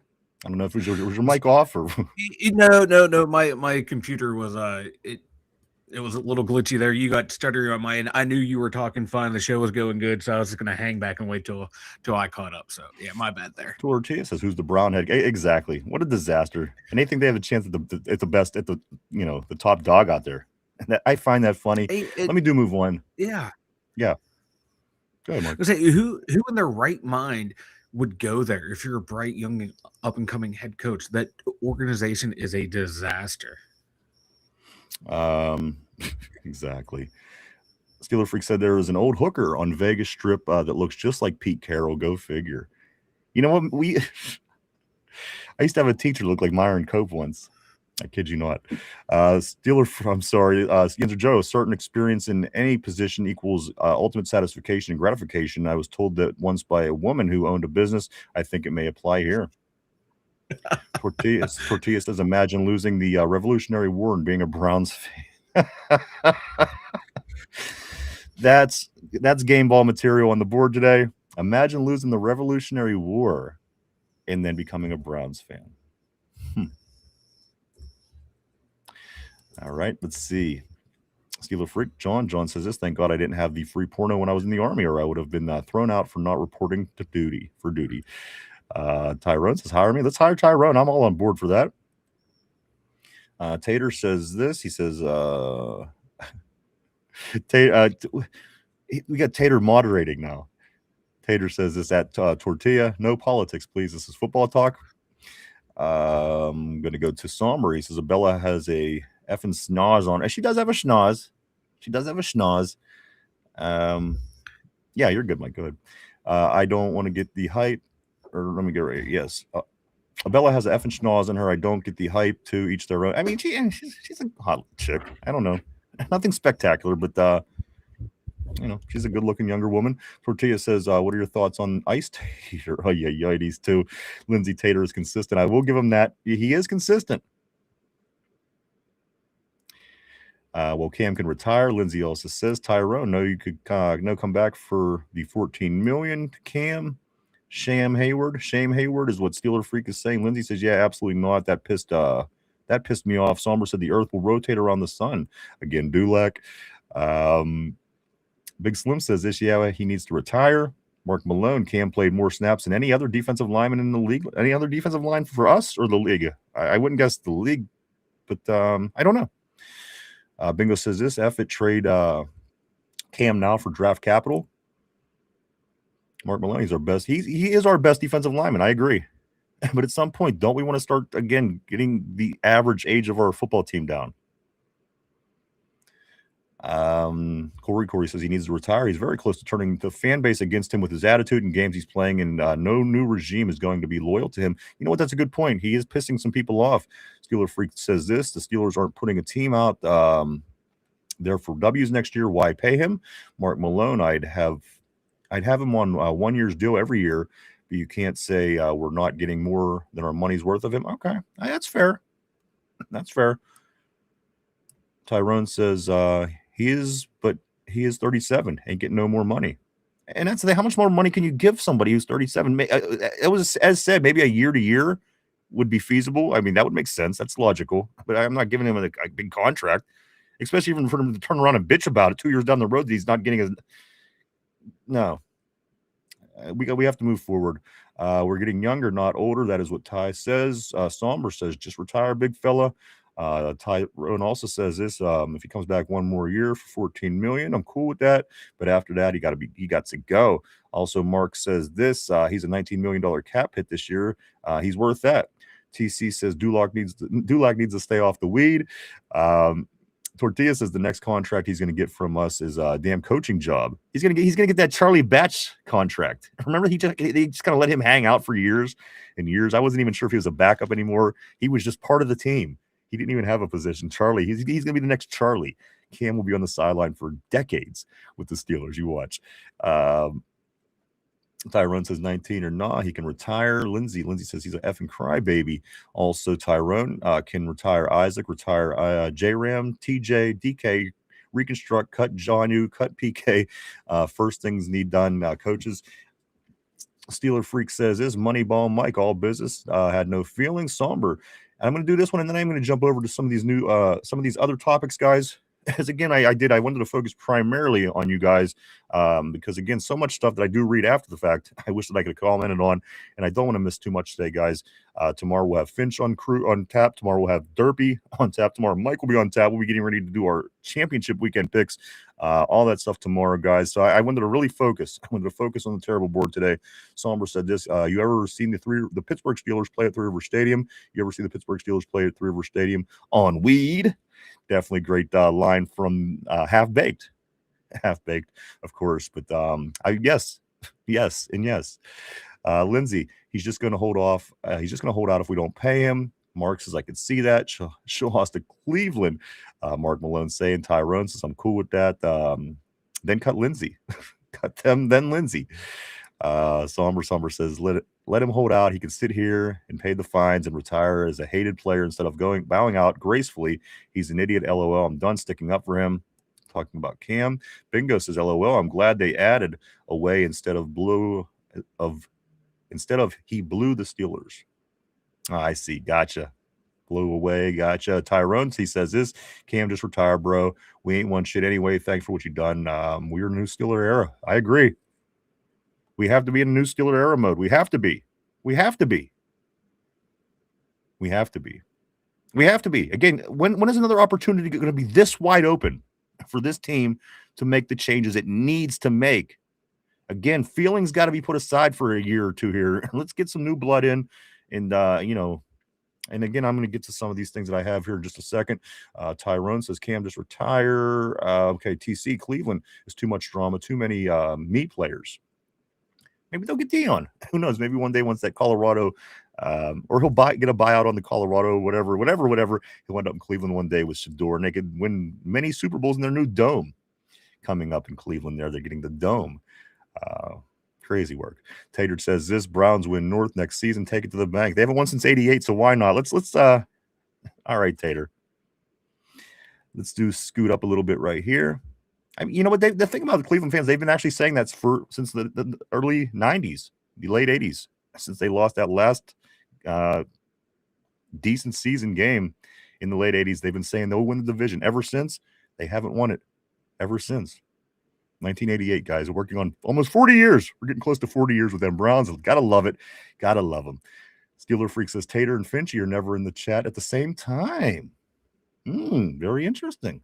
Very interesting. Good observation. Also, TC says Browns winning the North is a joke.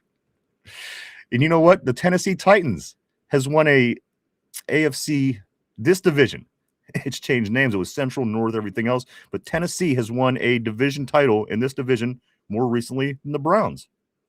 And they haven't been in this division for a quarter century. So bank on that. Cleveland got this. Take Tater's word. TC, I'm sorry, Grizzly Ghost. He says primetime hired as Cleveland head coach for the Onion. That's what I'm saying. It's the joke, but you know what? Cleveland is a joke. So at the end of the day, it wouldn't surprise me if you had Sanders and Sanders' dad and this new dome that looks like a toilet with the roof. They need to open it this way on top. That would make the Cleveland Browns the best stadium in the league, is if their dome literally opened up like a toilet. That would be perfect for that team up there. Matter of fact, I would go up just to see it. I would definitely take the trek up to this Mistake by the Lake to see that.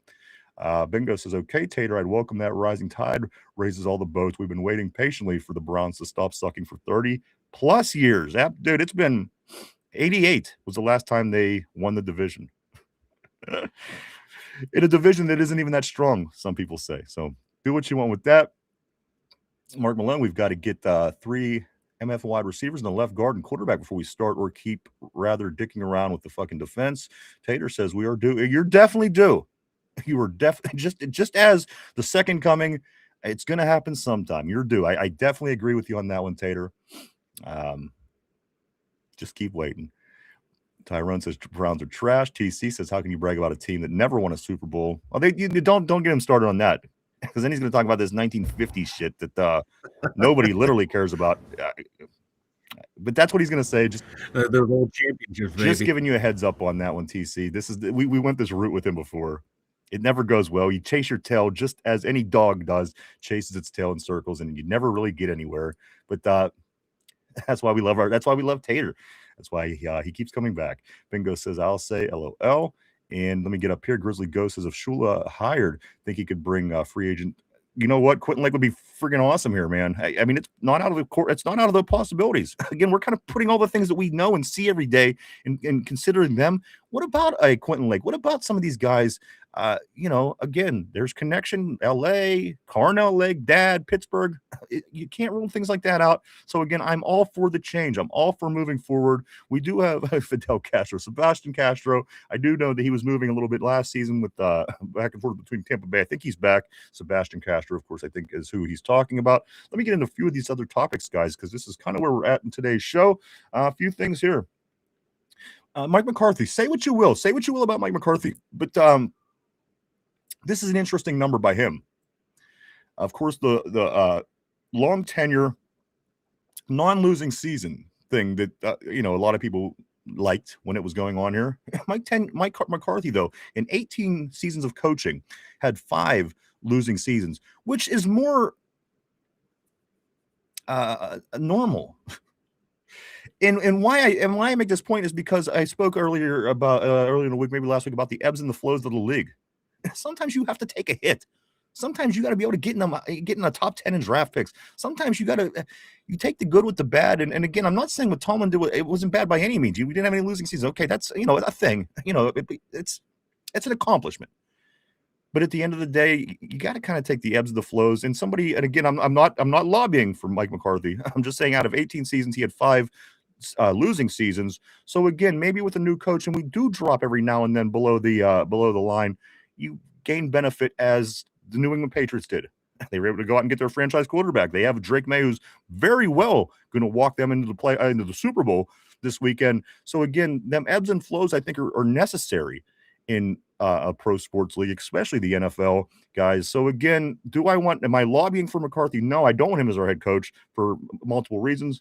But again, 18 seasons, guys, only five losing seasons. So that's something a little close to reality, I think, than what we've been dealing with.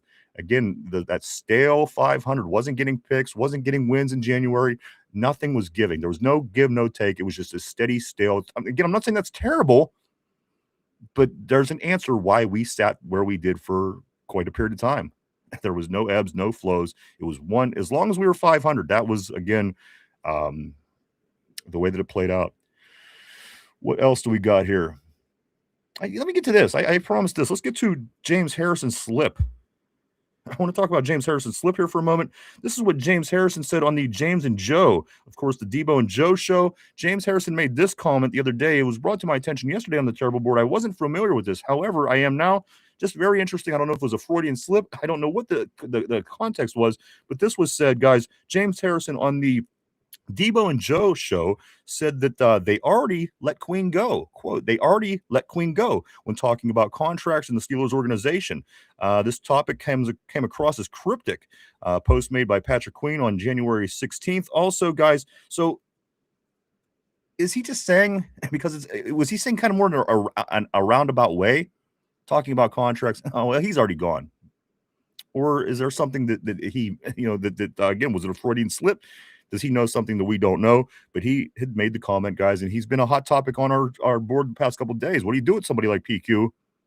In the right defense, I think he plays good. Again, a lot of changes are going to happen, and we have to pick and choose who we want to keep around. I don't know what's going to happen with PQ. He's certainly been talked about recently, certainly here on the show. But again, James Harrison, Mike, says this on the Debo and Joe show.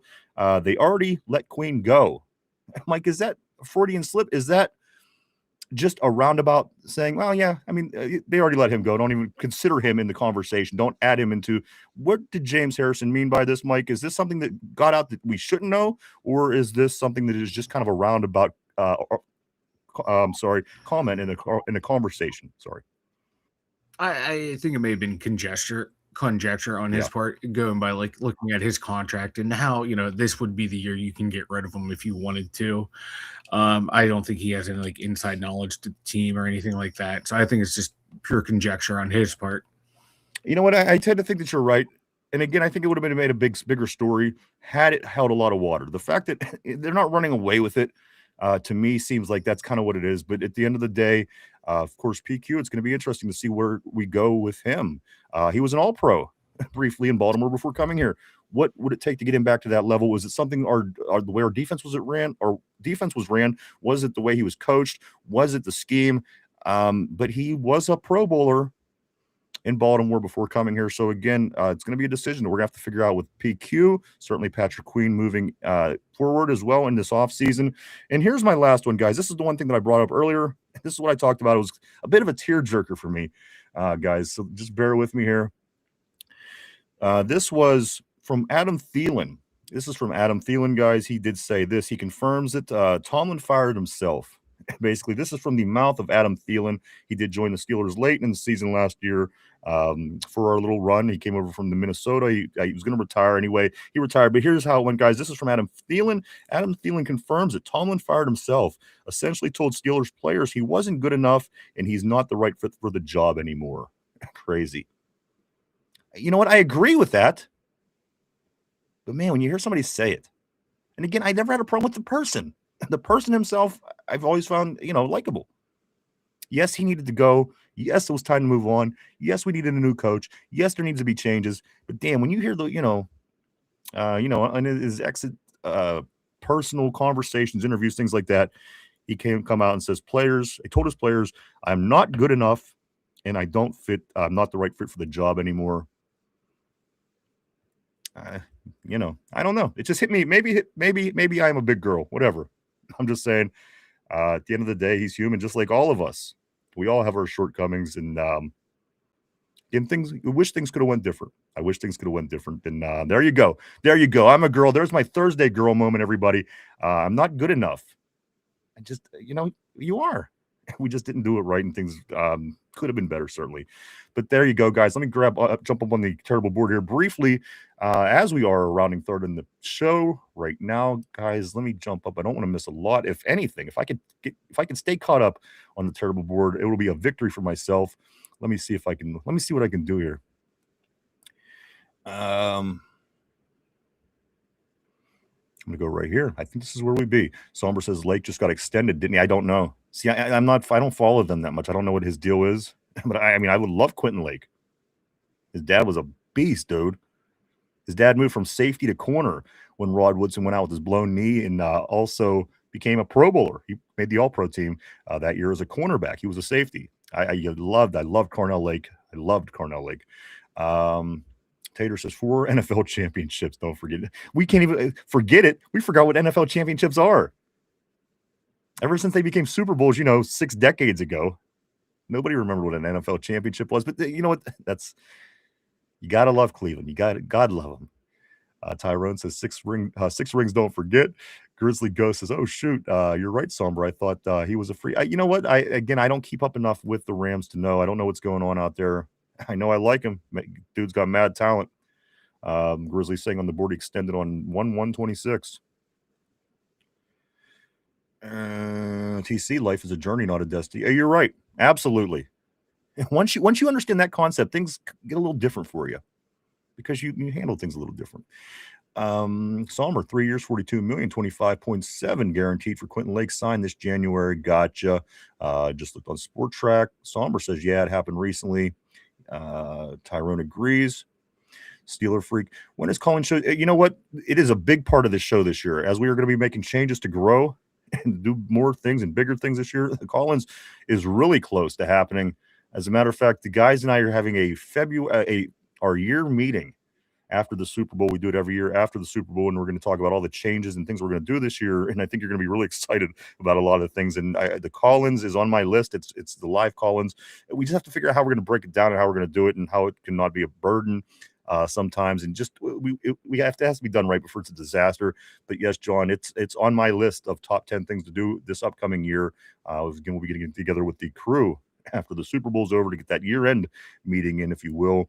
I put the memo out a couple days ago. The guys are well aware we'll be getting together sometime after Super Bowl 60, so that will be included moving forward. Somber says PQ is gone. Tater says I'd call in, but it would cost me a fortune. I don't know. How does that go from Great Britain? That'd be great. I would love to hear his English voice, wouldn't you? I would love it, with the biscuits and the chips and everything else, the crumpets, the tea. I'd like to hear about it all. Tortilla says no one on the Browns gets. Tyrone says cut PQ. Simple saves 13 million. Follows it up by saying no one on the Brown gets any PT. Gotcha on that one. Somber says some PQ to the Bears in my mock last night, and I drafted Jacoby Lane. Claypool flashbacks. Ooh, Chase Claypool. Where the hell is he at nowadays? Mike, isn't he working with you? Yeah, he's slinging boxes. I thought so. Also, Steeler Freak says this Tater, you would have to use a WhatsApp phone and have them put you on speakerphone. Yeah, I mean, we could certainly, yes, it's going to be happening real soon, John. Sooner than I'm making it out to be. Again, it's something we're going to address together internally and figure out how we're going to kick that off. But it will be not too long, actually. It's shortly down the road here. Bingo says, I mean, in fairness, it's not on PQ if the BS scheme has him trying to cover the slot. You're right. That's what I'm saying. If put in the right position, PQ was a Pro Bowler. Something you got to consider. A totally different player than what you've seen since he's been in Pittsburgh. So what was the difference? Where can we make up that difference and figure out what it was that allowed him to be this player and then not allowed him to be this player in Pittsburgh? So again, this has to be a home run, guys. This is a huge offseason, maybe as big as any in the Super Bowl era for the Steelers. Tyrone says, hey, Tater, Jesse Minter canceled the meeting with the Browns. Laugh my ass off. Mike McDaniel canceled with the Browns. He was supposed to be there. It was a last-minute call. He did that last-minute thing. Yeah, I'm not going to be able to make it today. My mom's sick. My cat's thrown up. The roaches ate my homework. Whatever the story may be. Everybody's trying to get out of that interview with the Browns. Could you blame them? Tortilla says this. What the fuck, Mike Tomlin? Grizzly Ghost, I talked about the extension. That was on 1/1/26. John says you can do rotate a just chatter concept as well, that we can see how ugly everyone is. Ooh, I like ugly people. I don't. I'm just saying because I know that all board people are beautiful and wonderful, and that are the people that we love. And there's nothing wrong with ugly people. I'm just saying. Let's go here. Tater says, I'm not English. See, you're not even English? That makes it even weirder that you're not even English and you live in Great Britain. Are you from the United States, Tater Tot? Are you from the United States and you moved there maybe? Now I'm intrigued. I have to know what's going on with this guy. TC says, remember, no coach with Shula in Baltimore, so maybe there's a connect. Maybe. I didn't remember that, but you certainly reminded me for sure. Somber says PQ can't chop his feet coming downhill or tackle correctly. Somber said the basic things. Steeler Freak says, Tater, I can tell by your grammar, you're barely American. Well, you know what? He said the word mum, and I think that's how we initially picked up. I think Lindsay picked up on it. He was saying you guys love your mum jokes, and I've never literally heard anybody say your mum joke on a your mama joke, but that was how we originally figured out he was. Lindsay actually called it. She said, are you from England, dude? Are you from Britain? And he said, yeah. So I don't know what his deal is. Somber says the plot thickens. Dun, dun, dun. Tyrone says PQ couldn't tackle a statue. Tortilla says Tater is Jewish. Mike, why don't you go ahead and say in your best Jewish accent what the a little bit about our website, would you? Yeah, I'm going to skip the accent part and go the2dumyinzers.com. Check it out, everyone. We've got the merch store, dumb thoughts, all the fun stuff at the2dumyinzers.com. What are you, anti-Semitic? Come on. Tater says there's 4 countries in Great Britain. Okay. That's like me saying I'm not American. There's 50 states. By all means, Tater, where are you from, if you don't mind us asking? But do go check out the website, everybody. A lot of things over there, a lot of cool stuff. Mike does put his dumb thoughts up over there. Also, there's contact information, links to watch every show, that every 895 episodes that were ever put out by the 2 Dum Yinzers. Also, a lot of cool things with this logo to my left. If you like the fist logo, it's pretty badass. There's a lot of cool stuff over on the merchandise page with that logo on it. Go check it out again, www.the2dumyinzers.com. That's www.the2dumyinzers.com. Time to get into the trivia part of the day. What are, and I'm going to really show my American ignorance here. What are there's 4 countries in Great Britain. What are they? England, Wales, Ireland, and Scotland. Does that sound, Mike, is that right? England, Wales, Scotland, and Ireland. No. I I mean, is sounds Scotland? I right, think I'm not Scotland's in sure. Ireland. No, Scotland's not in Oh, Ireland. Is it Northern Ireland? Maybe. I don't know. I can never remember. I don't know. We'll see. I need mommy is proper English. No one says mama. Nobody says mummy. I can tell you that, unless they're talking about a mummy. But again, let me move on. It's time to get into the trivia of the day, guys. Trivia of the day. Everybody, put on your thinking caps. Mike, put on your thinking caps. Everybody on the board. Everybody at home. Here we go. It is time for the trivia question of the day. Here we go, guys. Are you ready? Are you ready? Are you ready? That's right. Here we go, guys. Question of the day: how many teams of the Final Four?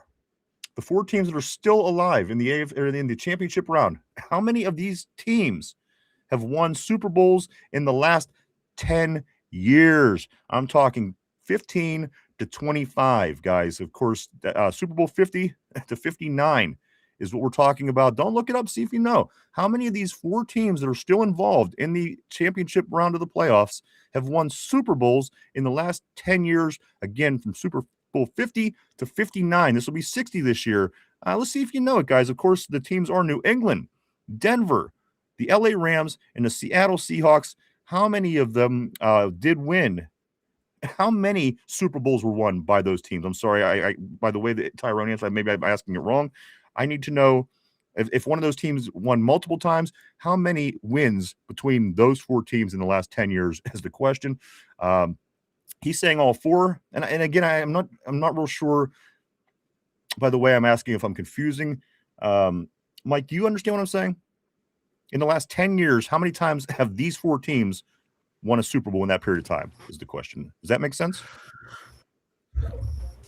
So you want the total amount that they've won, the grand total between all the teams? Yes. Okay, yeah. So the 10-year period of time, how many Super Bowls have been won by the teams that are still remaining in the playoffs, these 4 teams in the past 10 years? That's the question. Big Slim saying all 4. Bingo saying 2. All of them. Tyrone is saying. Mike, the question of the day: how many Super Bowls were won over the past 10 years by teams that are still in the playoffs right now? Super Bowl 50 to 59. How many of those Super Bowls were won by teams that are still in it now? I see 4s. I'm seeing 2s on the board. All of them I'm seeing.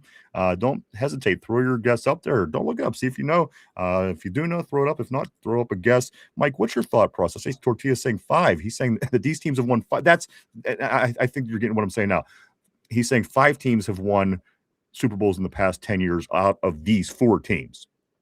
I hope that makes sense. Steeler Freak says 9. Tater says 5. Okay, I think I'm getting across now. Mike, what's your thought process here? How many of the teams of the Final 4 have won Super Bowls in the last 10 years? The teams could have won multiple times, is what I'm saying.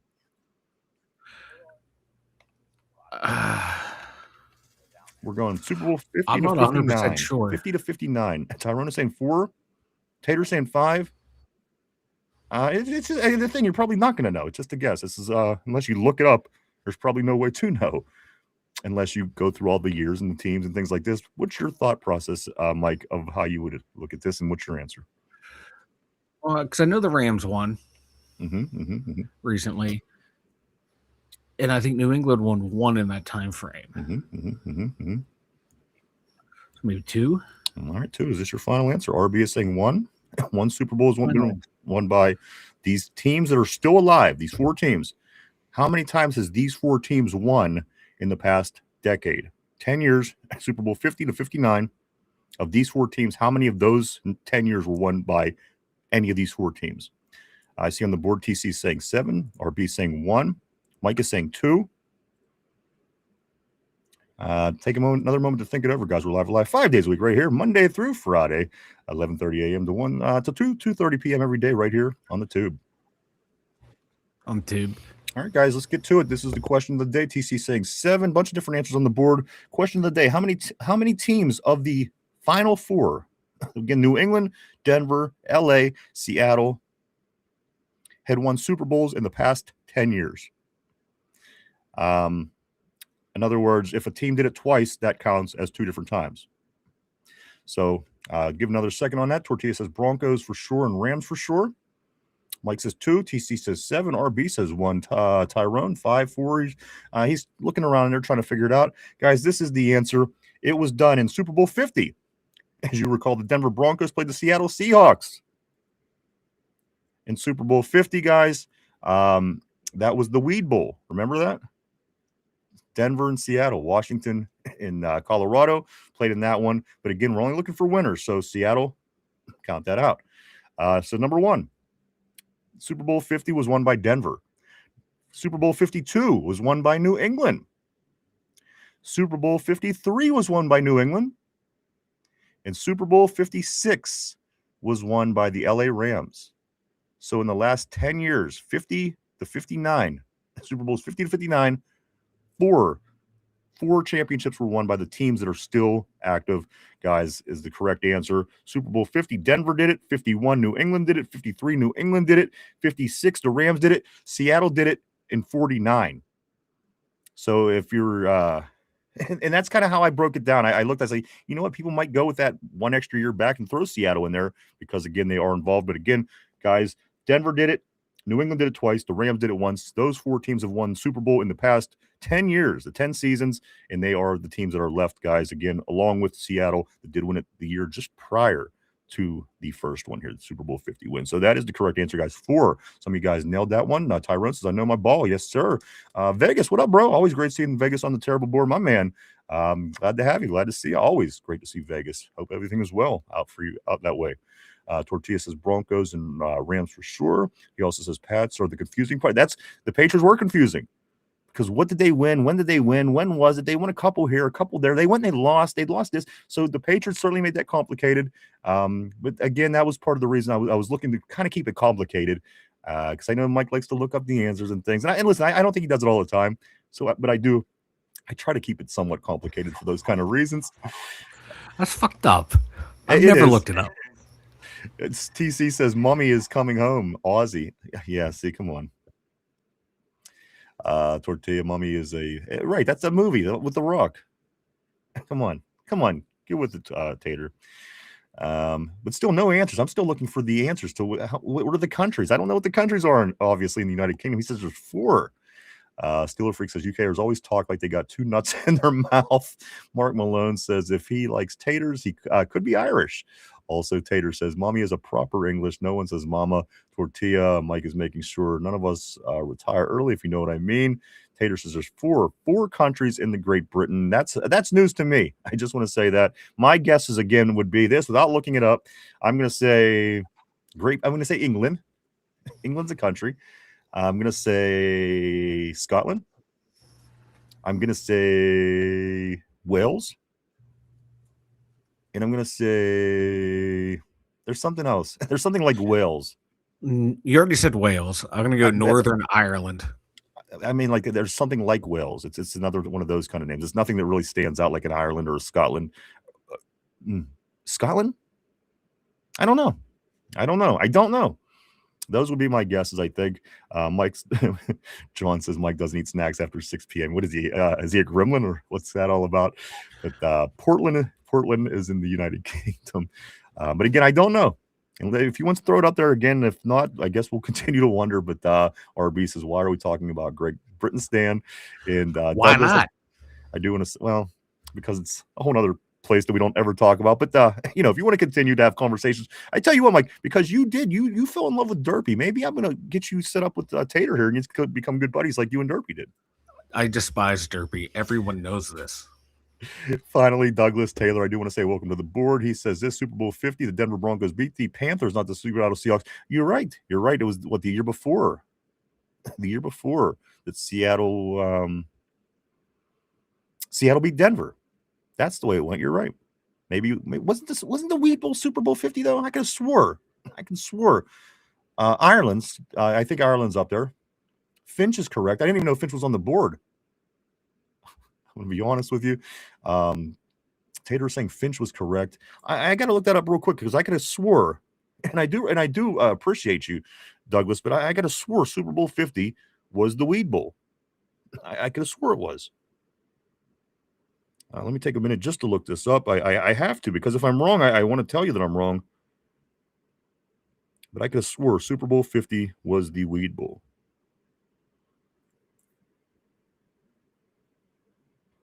You're right. Denver Broncos beat Carolina. The Weed Bowl was 49. I appreciate you. Thank you. Thank you for that, Douglas Taylor. I appreciate you. I would have went on the rest of my life thinking that the Weed Bowl was Super Bowl 50. But Douglas, that is correct. Thank you for that, sir. They did beat Seattle. Or they did beat, Carolina, not Seattle. The Weed Bowl was prior to that. Interesting. Vegas says Vanilla is just trying to just jelly of Derpy's boobs. Tortilla says, yeah, I'm like ain't no way Finch blocked me. I haven't seen Finch on here all day. I'm not real sure what Tater Tot's talking about. TC says I'm 3 short. John says it's true. Derpy is in a fat boot camp. Is it true? No, but I have really great ideas that's going to bring some of that to the light. I don't know if that's a good thing, but I do have some really fun ideas that we're going to have again coming up. We got a big meeting with the crew guys coming up after the Super Bowl for the season-ending meeting. And again, I think there's going to be a lot of things that you're going to like moving forward after that. And this off-season is going to be amazing and all kind of good stuff, guys. A big year again coming up on the 5-year anniversary and the 1000th episode. We're getting into season 9 next week, and then it'll be somewhere around midsummer, but certainly before the Steelers do kick off the new season, guys. We will be at episode 1000 in season 5 here on the Two Dum Yinzers. We want to thank everybody so much for the for the support and everything thus far, and we hope to continue many more years ahead. And everyone's here with us, guys. It's gonna be a blast with our Steelers. Right here, Douglas says this Super Bowl 50 is the famous Cam fumble. You're right. Gold 50. Yes. For some reason, I just always made that connection that Super Bowl 50 was that Weed Bowl, and I was off a year. And again, I will always tell you when I'm wrong, and I was certainly wrong.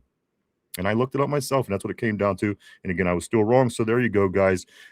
Denver did. That was the Cam. Yes, the Cam Ward fumble for sure. Mike, anything before we do start getting ready to wrap things up for today?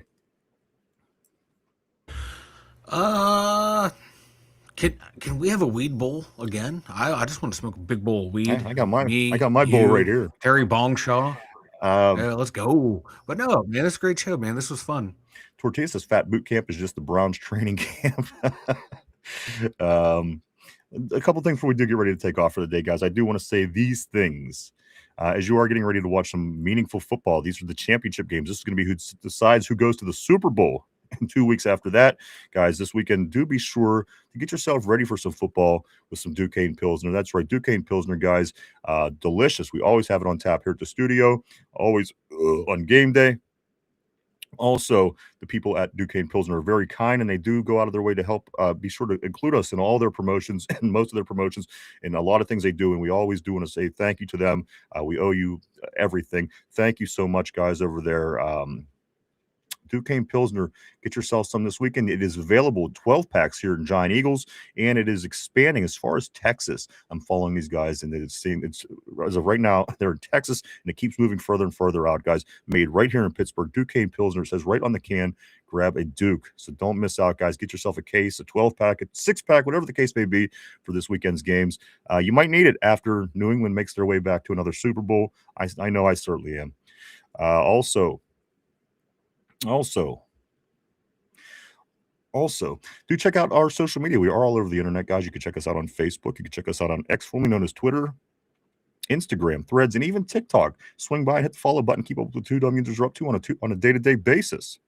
Also, if you haven't had a chance yet, do hit the like button down below. If you hit the like, hit the like, the sub, the share, the comment, any of those kind of things, it all helps us in the algorithm. We certainly appreciate everything. Thank you so much, guys. And I do want to say thank you so much. Tortilla on the super chat says Rooney called. He wants his money back. Thank you, Tortilla. It'll certainly be put back into the show. You will see the fruits of it. I promise. Thank you so much. And everybody. Let me grab a couple more of these guys, and we are going to take off for today.